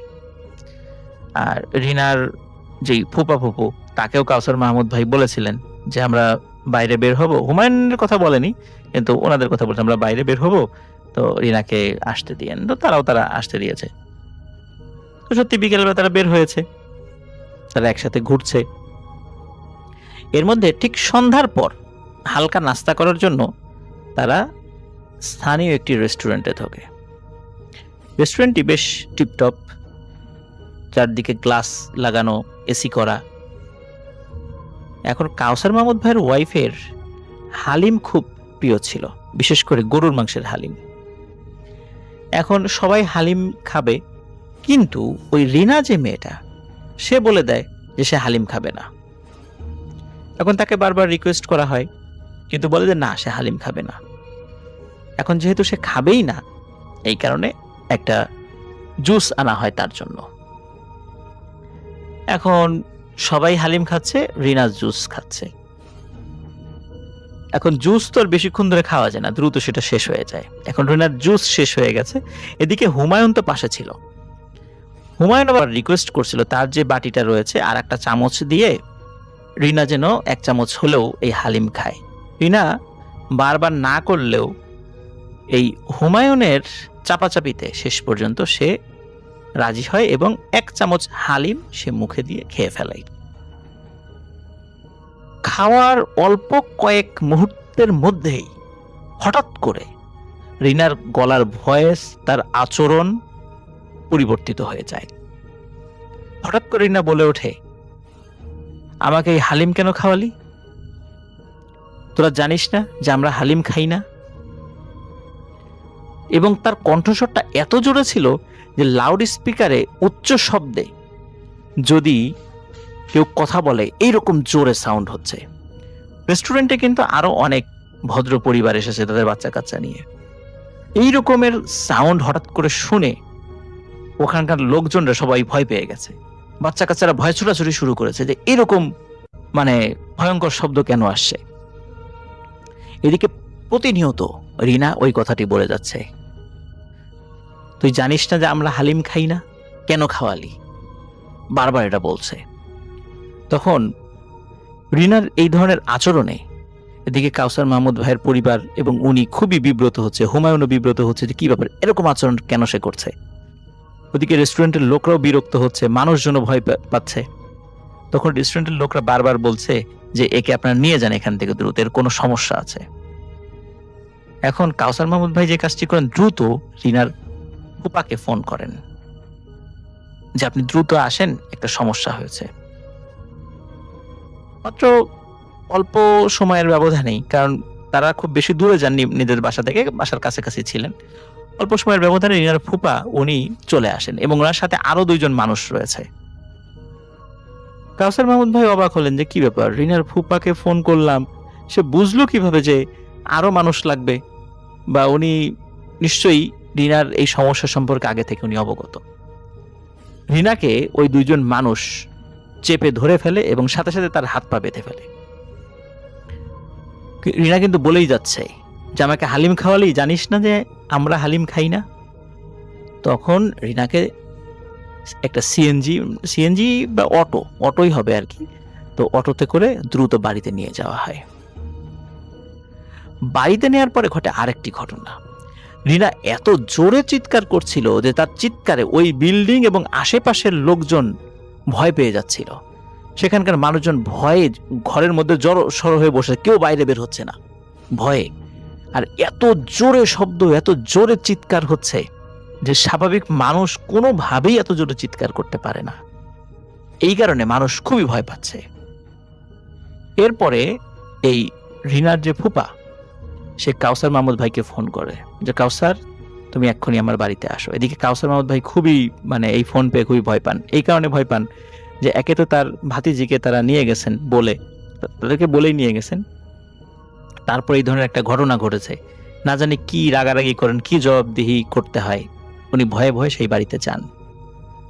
গিয়ে তিনি দেখেন রিনার হাত পা বাঁধা, তার চেহারাটা খুবই অস্বাভাবিক এবং প্রচন্ড জোরে চিৎকার করছে, এবং এত জোরে চিৎকার করছে যে এই সাউন্ড আসলে স্বাভাবিক কোনো মানুষের পক্ষে সহ্য করাটা অনেক কঠিন, যে কানের সমস্যা হয়ে যাবে এত জোরে সাউন্ড। এবং ওই বাড়িতে আরো 2 জন হুজুর বসে আছে। এই হুজুর 2 জনকে কাউসার মাহমুদ ভাই চিনলেন যে এরা এই পাশের গ্রামের 2 জন হুজুর। রিনার ফুপা কাউসার মাহমুদ ভাইকে বললেন যে রিনার জিন ঘটিত সমস্যা রয়েছে, এখন সেই সমস্যাটা প্রকট হয়েছে, এখন সমস্যার সমাধানের জন্য চেষ্টা করছি, তুমি সাহায্য করো। কাউসার মাহমুদ ভাই বলেন যে হ্যাঁ ঠিক আছে, আমি সাহায্য করব। তখন রিনাকে ওই অবস্থাতেই আর একটা ঘরে নিয়ে যাওয়া হয়, যেখানে তার ট্রিটমেন্ট চলবে, মানে রুকিয়া করা হবে আর কি। রুকিয়াটা বলি, সেটা হচ্ছে যে কোরআন সুন্নাহ মাধ্যমে শরীয়তের যেভাবে বলা আছে সেভাবে কোরআন হাদিসের আলোকে কোনো জিনে ধরা মানুষকে বা জাদুগ্রস্ত লোককে চিকিৎসা করে, এটাকে রুকিয়া বলা হয়। তাকে রুকিয়া করা হবে। রিনা কিন্তু ক্রমাগত চিৎকার করেই যাচ্ছে। এখন রুকিয়া করার আগে কি করতে হবে, তার হাতের বাঁধন খুলে দিতে হবে। এখন তার হাতের বাঁধন যদি খুলে দেওয়া হয়, তখন সে তো কাউকে আক্রমণ করে বসতে পারে। তখন এই কাউসার মাহমুদ ভাই এবং আরেকজন হুজুর তো দুইজন ছিল, তারা দুজন দুই হাত চেপে ধরে, যাতে করে রিনা উঠে যেতে না পারে বা কোনো কিছুতে আঘাত করতে না পারে। কিন্তু রিনার গায়ে এত শক্তি যে এই দুইজন পুরুষ মানুষ কোনোভাবেই রিনাকে আটকিয়ে রাখতে পারছিল না। মনে হচ্ছিল যে ঢিল যেভাবে মানুষ ছুঁড়ে মারে, এইভাবে দুইজনকে মুহূর্তের মধ্যেই অনেক দূরে রিনা ছুঁড়ে ফেলে দেবে আর কি। কাউসার মাহমুদ ভাই খুবই ভয় পাচ্ছিলেন, তারপরেও উনি রিনাকে আটকিয়ে রাখার চেষ্টা চালিয়ে যাচ্ছিলেন। এর মধ্যে যে আরেকজন হুজুর, যিনি রিনাকে ধরেননি, একজন হুজুর তো হাত চেপে ধরছে, আরেকজন হুজুর সে বলছে তোমরা তোমাদের পরিচয় বলো। তখন রিনার কণ্ঠে, দ্বৈত কণ্ঠে মানে সাউন্ড আসতে থাকে, আমরা আমাদের পরিচয় দিব না। মানে একটা পুরুষ এবং নারী যদি একসাথে কথা বলে, ঠিক এমন কণ্ঠে বলে ওঠে। এবং আরেকটা বিষয়, প্রিয় লিসেনার্স, রেস্টুরেন্টে রিনা যখন মানে বলছিল যে তুই জানিস না যে আমরা হালিম খাই না, তখনও কিন্তু মনে হচ্ছিল যে একজন পুরুষ একজন মহিলা একসাথে কথা বলছে, আবার কখনো অন্য একটা পুরুষ কণ্ঠ, আবার অন্য একটা নারী কণ্ঠ। কিন্তু এই নারী কণ্ঠটা রিনার কণ্ঠ নয়, সেটাও স্পষ্ট বোঝা যাচ্ছিল। ঠিক একই রকম ভাবে একই সাথে দুজন মানুষ, একজন নারী একজন পুরুষ বলে উঠল যে আমরা আমাদের পরিচয় দেব না। তখন হুজুর এক গ্লাস পানিতে কিছু পরে ফু দিলেন, এবং সেই পানিটা যখন রিনার গায়ে ছিটিয়ে দিলেন, তখন মনে হলো রিনার শরীরের শক্তি অনেক কমে গেছে। সে গুটিসুটি হয়ে বসে পড়ল এবং বলল, বলছি আমরা আমাদের পরিচয় বলছি। তখন এক পুরুষ কণ্ঠে বলে উঠল, আমি নেপাল রায়। এরপরে আর একটা নারী কণ্ঠে বলে উঠল রিনার ভেতর থেকেই, আমি মিতা রানী রায়। আমরা হিন্দু জিন, আমরা বহুদিন ধরে এই মেয়েটির সাথে আছি। এই মেয়েটিও সেটা জানে, এই মেয়েটির পরিবারও সেটা জানে। আমরা কিন্তু এমনিতে ওর কোনো ক্ষতি করি না। কিন্তু রিনা জানে যে আমরা গরুর মাংস খাই না, কারণ আমরা হিন্দু।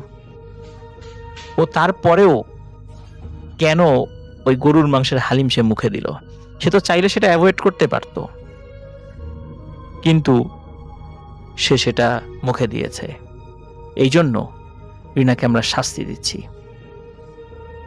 তখন ওই হুজুররা বলে যে তোমরা ওর শরীর ছেড়ে চলে যাও। তখন ওরা বলে যে আমরা বহুদিন ধরে আছি, কোনোভাবেই ওকে ছেড়ে আমরা যাব না। তখন হুজুররা বলে তোমরা যদি না যাও, তোমাদের দুজনকে বোতলে বন্দি করে কবরের মধ্যে পুঁতে দেব। সেটাই কি ভালো হবে, নাকি চলে যাবা সেটা ভালো? তখন তারা বলে ঠিক আছে, আমরা চলে যাব, কিন্তু আমাদেরকে ভোগ দিতে হবে। এই রাত্রেই এমন একটা জায়গায় যেখানে 3 রাস্তা এসে মিশেছে, এই মোড়ে ভোগ দিয়ে আসতে হবে। তখন হুজুররা বলে এত রাত্রে কোনোভাবে ভোগ দিয়ে আসা সম্ভব নয়, আগামীকালকে রাত্রে যথারীতি সেটা দিয়ে আসা হবে, তোমরা চলে যাও। এই শর্তে তারা রাজি হয় এবং সত্যি তারা চলে যায়, এবং রিনার শরীর তখন নিস্তেজ হয়ে যায় এবং সে সেন্সলেস হয়ে যায়। এর পরের দিন রিনাকে তার বাড়ি টাঙ্গাইলে পাঠিয়ে দেওয়া হয়। প্রিয় লিসেনার্স, এই ঘটনাটি শুনলে আপনাদের অনেকটা স্বাভাবিক বলে মনে হতে পারে যে এরকম ঘটনাটি ঘটে, কিন্তু আমার কাছে এই ঘটনাটির বিশেষত্ব এটাই মনে হয়েছে। আপনারা খেয়াল করুন যে আমরা জিনে ধরা রোগীর চিৎকার কিন্তু শুনেছি, কিন্তু তাই বলে এত জোরে চিৎকার যে একটা এলাকার লোকজন ভয়ে জড়সড় হয়ে বসে থাকবে? আর একটা বিষয় সেটা হচ্ছে যে রিনা যখন পজেসড হয়ে যায় তখন তার শরীর থেকে বিশ্রী রকমের দুর্গন্ধ বের হচ্ছিল, এবং সেটা রিনার শরীর থেকে, কিন্তু আগে কিন্তু এটা ছিল না যখন সে পজেসড হয়েছে তারপরে। তো আমরা পজেসড মানে রোগী দেখেছি, কিন্তু তাদের শরীর থেকে এই ধরনের এত বাজে দুর্গন্ধ বের হচ্ছে এরকম কিন্তু খুব একটা বেশি শুনিনি। আর সবচেয়ে ডিফারেন্ট জিনিস যেটা, সেটা হচ্ছে রিনার গলার সাউন্ড। একটা মানুষের পক্ষে কিন্তু এত জোরে সাউন্ড করা সম্ভব নয় যে একজনের কানের তালা ফেটে যাবে এবং পুরো এলাকার মানুষজন ভয়ে জড়সড় হয়ে যাবে। এটি কিন্তু হচ্ছিল। কাউসার মাহমুদ ভাই যখন রিনার হাত চেপে ধরেছিল তখন রিনা এত জোরে সাউন্ড করছিল, মনে হচ্ছিল যে ওনার কানের তালা ফেটে যাবে। উনি কি কান চেপে ধরবেন নাকি তার হাত চেপে ধরবেন এটা বুঝতে পারছিলেন না। এরকম সাউন্ড এমনিতে কি কোনো মানুষ সহজে করতে পারে? নিশ্চয়ই পারে না। এটি ছিল ঘটনা।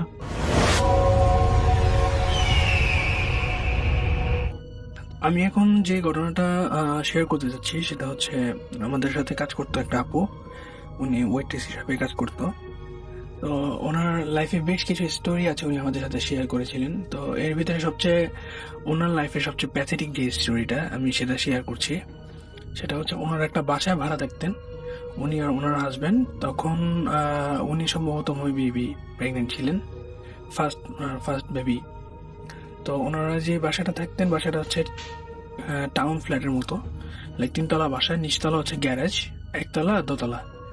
তো উনি থাকতেন ফার্স্ট ফ্লোরে, আর ওনার ইমিডিয়েট উপরে যে সেকেন্ড ফ্লোরটা আছে সেখানে থাকতেন এক বুড়ি মহিলা। বড় একটা বাসা নিয়ে একা থাকতেন বুড়ি মহিলাটা। তো ওনাদের ভাষা মতে প্রায় নাকি ওনারা দেখতেন বুড়ি বারান্দায় একা একা বসে উলের কাঁটা দিয়ে দেখা যাচ্ছে সোয়েটার বানাচ্ছে, এভাবে তার সময় কাটাতেন নাকি। এবং সে খুব ফ্র্যাঙ্ক ছিল।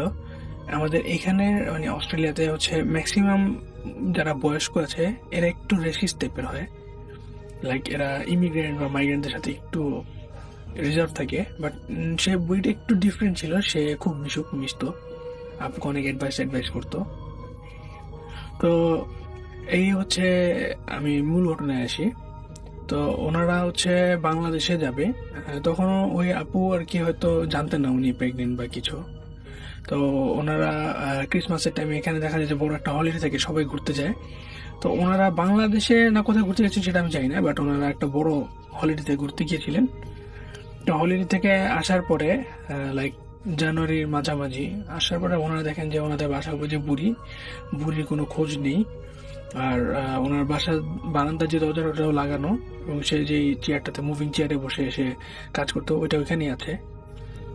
তো অনেকদিন তারা খোঁজ খবর, ওনার হাজব্যান্ড ওনাকে বলছিল যে বুড়ির কোনো খোঁজ নেই, কি হয়েছে বা কি তুমি কিছু জানো কি না। তো সে বলছে না অনেকদিন দেখি না, হয়তো সেও হয়তো হলিডেতে গেছে, হলিডে থেকে ফিরে আসেনি।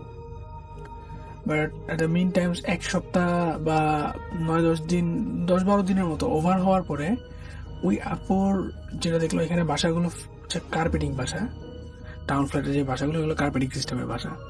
তো উপরের যে ওনার ইমিডিয়েট উপরের ফ্ল্যাট থেকে পানি সিপিং করছে আর কি, পানি পড়ছে আর কি টপ করে। তো এটা ওনারা দেখার পরে তো ওনাদের রিয়েল এস্টেটকে জানাইলো ব্যাপারটা। তো রিয়েল এস্টেটও ব্যাপারটা জানার পরে 2-1 দিনের ভিতর তারা ইনকোয়ারিতে আসার পরে দেখা যায় ওই বাসার ভিতর থেকে লক করা এবং বাসা খোলা যাচ্ছে না। তো তাদের একটু ডাউট হওয়ার পরে তারা রিয়েল এস্টেট কোম্পানি থেকে এটা পুলিশকে জানানো হলো।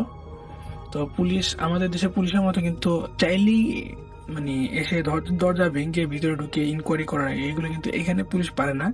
তো তাদের একটু কোর্টে পারমিশন নিতে বেশ কিছুদিন সময় লেগে গেল, লাইক 1 সপ্তাহের মতো সময় লাগে কোর্টে পারমিশন পেতে। তো কোর্টে পারমিশন পাওয়ার পরে পুলিশ বাসা ভেঙে ভিতরে ঢুকে দেখে যে পুরো বাসা পানিতে ভেসে গেছে, কার্পেটগুলো ভিজা, এবং ওনার যে ওয়াশরুমটা সেটা হচ্ছে লাগানো।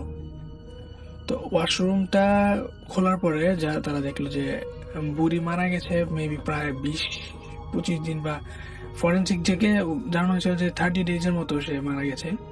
এবং বাথটাবে তার ডেটটা মানে পচে গলে গেছে এমন একটা অবস্থা, এবং পুরোটা পানি, এবং বাথটাব থেকে পানি ভরে ওই পানিটা হচ্ছে পুরো বাসাতে ভেসে গেছে আর কি। এই ঘটনা এখানেই শেষ। ওই রিয়েল এস্টেট কোম্পানি থেকে ফ্ল্যাট রিনোভেট করলো 1 মাসের ভিতর তারা ফ্ল্যাট রিনোভেট করলো, রিনোভেট করে বাসা ভাড়া দিল। বাট এখান থেকেই ঘটনাটা শুরু। লাইক আপুটা যখন ওনার হাজবেন্ড হচ্ছে কাজ করে, সকালে যায় রাতে আসে, তো উনি একাই থাকতেন সারাদিন বাসায়। দেখা যেত উপরের বাসা কিন্তু লক করা, সেটা কিন্তু বাসা ভাড়া দেওয়ার জন্য আপনার করা, মানে অ্যাডভার্টাইজমেন্ট দেওয়া। বাট বাসা ভাড়া হচ্ছে না, আসলেও কেউ দেখা যায় যে থাকে না বাসাটাতে, বিভিন্ন রকমের প্রবলেম হয়। লাইক মনে হচ্ছে উপরের বাসায় কেউ জোরে জোরে দৌড়াদৌড়ি করছে, লোহার বল গলাচ্ছে এবং অনেক জিনিসপত্র পরে ভেঙে যাচ্ছে, এরকম একটা ব্যাপার। আর একটা ফ্ল্যাট, মানে প্রথমে ওই যে উপরে যে টাউন ফ্ল্যাটটা ছিল সেটা ভাড়াও হয়েছিল। ভাড়া হওয়ার পরে ওইখানে যারা ভাড়া নিচ্ছে তারা বেশি দিন থাকতে পারেনি। তো বেশ কিছুদিন পরে দেখা যায় যে ওই বাসাটার ভাড়া হয় না। অ্যাট দ্য সেম টাইম আপু প্রায় 4 মাসের মতো প্রেগনেন্ট। তো এরকম একের পর এক ঘটনা ওনার হাজব্যান্ডও টের পাইতো যে উপরে সামথিং রং, বাসার তালা মারা, বাট উপরে দৌড়াদৌড়ি হচ্ছে, শব্দ হচ্ছে এরকম। একদিন আপু সবচেয়ে বেশি ভয় পেয়েছে সন্ধ্যার দিকে। উনি যখন বারান্দায় ছিল, দেখতেছে যে উপরের বারান্দা থেকে ওই মুভিং চেয়ারটা মুভ করতেছে এবং মাঝে মাঝে দেখতে উপরে বারান্দা থেকে রক্ত পড়তেছে, রাতেবেলা কান্নার আওয়াজ আসতেছে, এরকম যেগুলো আমরা সচরাচর শুনি। এটা ওনার লাইফের ডেইলি এক্সপিরিয়েন্স ছিল, তো এটা আসলে বলে শেয়ার করার মতো না। তো ওনারা এক পর্যায়ে সিদ্ধান্ত নিয়েছিলেন যে ওনারা বাসাটা ছেড়ে দিবেন। তো বাসা ছেড়ে দেওয়ার, ওনারা নতুন বাসা পেয়ে গেছেন, মুভ করবেন। তো একদিন ভর দুপুরবেলা উনি খুব খারাপ ফিল করতেছেন। দেখা যাচ্ছে যে বাতাস খুব, মানে কোথাও বাতাস নেই, বাট উপরের বাসা, যে উপর যে বাসাটা আছে, বাতাসে দরজা লেগে যাচ্ছে, জোরে দৌড়াদৌড়ি হচ্ছে, অনেক আওয়াজ হচ্ছে। তো ওই জিনিসটা টলারেট না করতে পারে উনি ইমিডিয়েটলি ওনার হাজব্যান্ডকে জানিয়েছিল। তো ওনার হাজব্যান্ড বললো, আমার আসতে সময় লাগবে, তুমি আস্তে আস্তে বাসা থেকে নেমে আমাদের পাশের বিল্ডিং একটা ভাবি আছে, ওনাদের বাসায় গিয়ে ওঠো। তো আপু তাই করলেন, বাসা থেকে নেমে যাওয়া। কিন্তু সেই নেমে যাওয়াটা আসলে ওনার জন্য একটা ব্যাড ডিসিশন ছিল। উনি সিঁড়ি থেকে সামহাও পড়ে গিয়ে ওনার ফার্স্ট বেবিটা নষ্ট হয়ে গিয়েছিল। তো এইটা আসলে কি কারণে নষ্ট হয়েছিল, উনি বলে যে এটা হয়তো খারাপ কিছুর বেশি, বা খারাপ কিছু ছিল ওই বিল্ডিংটাতে। তো ওই ঘটনার পর থেকে হয়তো খারাপ কিছু হয়েছিল। তো এই কারণে আর কি আমি যতটুকু জানলাম, উনি ওই ঘটনাটাকে আসলে ওইটার জন্য দায়ী করে। তো এখন যদিও মাশাআল্লাহ ওনাদের একটা সেকেন্ড বেবি হয়েছে, একটা মেয়ে হয়েছে, বাট ওনার ফার্স্ট বেবিটা নষ্ট হয়ে গেছিলো। এটা আসলে ওনার লাইফে অনেক ব্যাড এক্সপিরিয়েন্স। তো ওই বাসাটা এখনও সেকেন্ড ফ্লোরের বাসাটা এখনও ভাড়া হয় না। আর ওনারা যে বাসাটাতে থাকতেন ওইখানে অনেকে ভাড়া, মানে যারা ভাড়া নেয় তারা 1 মাস 2 মাসের বেশি থাকতে পারে না। আসসালামু আলাইকুম প্রিয় লিসেনার্স, এতক্ষণ থেকে আমি আপনাদেরকে অনেকগুলো ভয়ানক ঘটনা শোনানোর চেষ্টা করেছি। যে ঘটনাগুলো আপনাদের রিকোয়েস্টের ঘটনা ছিল, আপনারা অনেকেই শুনতে চেয়েছেন। মাছ ধরার ভয়ানক ঘটনা, কবিরাজের ভয়ানক ঘটনা, তান্ত্রিকের ঘটনা, হাসপাতালের ঘটনা, ডক্টরের ঘটনা সহ বাসা বাড়িরও কিছু ঘটনা কিন্তু ছিল আমাদের আজকের এপিসোডটির মাধ্যমে। আমি আপনাদেরকে শোনানোর চেষ্টা করেছি এই ঘটনাগুলোর মধ্য থেকে আমি নিজেও কিন্তু বেশ কয়েকটি ঘটনা আপনাদের সঙ্গে শেয়ার করেছি। যেই সব ঘটনাগুলো, আজকের এপিসোডে যা ঘটনাগুলো ছিল সব ঘটনাগুলোই কিন্তু সত্য এবং বাস্তবে কেউ না কেউ এই ঘটনাগুলোর সম্মুখীন হয়েছেন বলে আমাদের কাছে এসেছে এবং আমরা সেই ঘটনাগুলো বাছাই করে আমি আপনাদের জন্য সেরা ঘটনাগুলো রেডি করে আপলোড করেছি। তো প্রিয় লিসেনার্স, আজকের এপিসোডের ঘটনাগুলো আপনাদের কাছে কেমন লাগলো সেটি কিন্তু অবশ্যই জানাতে ভুলবেন না, কারণ আপনাদের মন্তব্যগুলো কিন্তু আমাদের কাছে অনেক গুরুত্বপূর্ণ। আর দর্শক, আজকের যে ঘটনাগুলো ছিল, আর যে রাসেল ভাই, আর যে আফনান ভাই, ডক্টর আলিফ, বাবু ভাই, আর যে শাফিন ভাই সহ আমি ঘটনাগুলো বলেছি, এই ঘটনাগুলোর মধ্য থেকে কোন ঘটনাটি আপনার কাছে সব থেকে বেশি ইন্টারেস্টিং লেগেছে, মানে কোন ঘটনাটি শুনে আপনি ভয় পেয়েছেন, বা আপনার যেই উদ্দেশ্য নিয়ে আমাদের আজকের এই ভিডিওটি প্লে করেছেন সেই উদ্দেশ্যটা, মানে সেই ভিডিওটার মধ্যে ছিল, ভিডিওটা কোথায় আছে, কত মিনিটে, কত সেকেন্ডে আছে, সেটি কিন্তু কমেন্ট বক্সে করে যেতে পারেন। আপনাদের মন্তব্যগুলো, আপনাদের কমেন্টগুলো আমাদের কাছে কিন্তু খুবই গুরুত্বপূর্ণ। তো প্রিয় লিসেনার্স, আপনারা কিন্তু অবশ্যই আমাদের চ্যানেলটিকে একটি সাবস্ক্রাইব করবেন, পাশে আসা বেল আইকনটি অন করে রাখবেন, এবং আজকে যদি ভিডিওটি ভালো লেগে থাকে তাহলে আজকের এই ভিডিওটি যদি ভালো লেগে থাকে তাহলে অবশ্যই শেয়ার করবেন আপনাদের বন্ধুদের মাঝে, যারা এরকম ভয়ানক ভিডিওগুলো পছন্দ করে। প্রতিনিয়ত এরকম ঘটনাগুলো কিন্তু আমরা আপলোড করি রাত 10টার সময়, ঠিক রাত 10টার সময় কিন্তু আপলোড করি। আপনারা যদি সাবস্ক্রাইব করে পাশে আসা বেল আইকন বাটনটি অন করে রাখেন, তাহলে আমাদের ভিডিও আপলোড করার সাথে সাথে আপনার কাছে কিন্তু আমাদের ভিডিওগুলো পৌঁছে যাবে। তাই আপনারা অবশ্যই আমাদের চ্যানেলটি প্রথমেই সাবস্ক্রাইব করবেন এবং পরে নোটিফিকেশন যে অপশনটি থাকবে, আইকনটি আসবে, সেই নোটিফিকেশন বাটনটি চাপ দিয়ে অল নোটিফিকেশনে ক্লিক করে দিবেন। তো প্রিয় লিসেনার্স, আমাদের আজকের এপিসোডের মানে শেষ সময়ে আমরা চলে এসেছি, একদম শেষের দিকে চলে এসেছি। আপনারা ভালো থাকবেন, সুস্থ থাকবেন, আপনাদের সবার মঙ্গল কামনা করছি। আপনাদের মানে পরিবার পরিজন নিয়ে যে যেখানে আছেন ভালো থাকবেন, সুস্থ থাকবেন।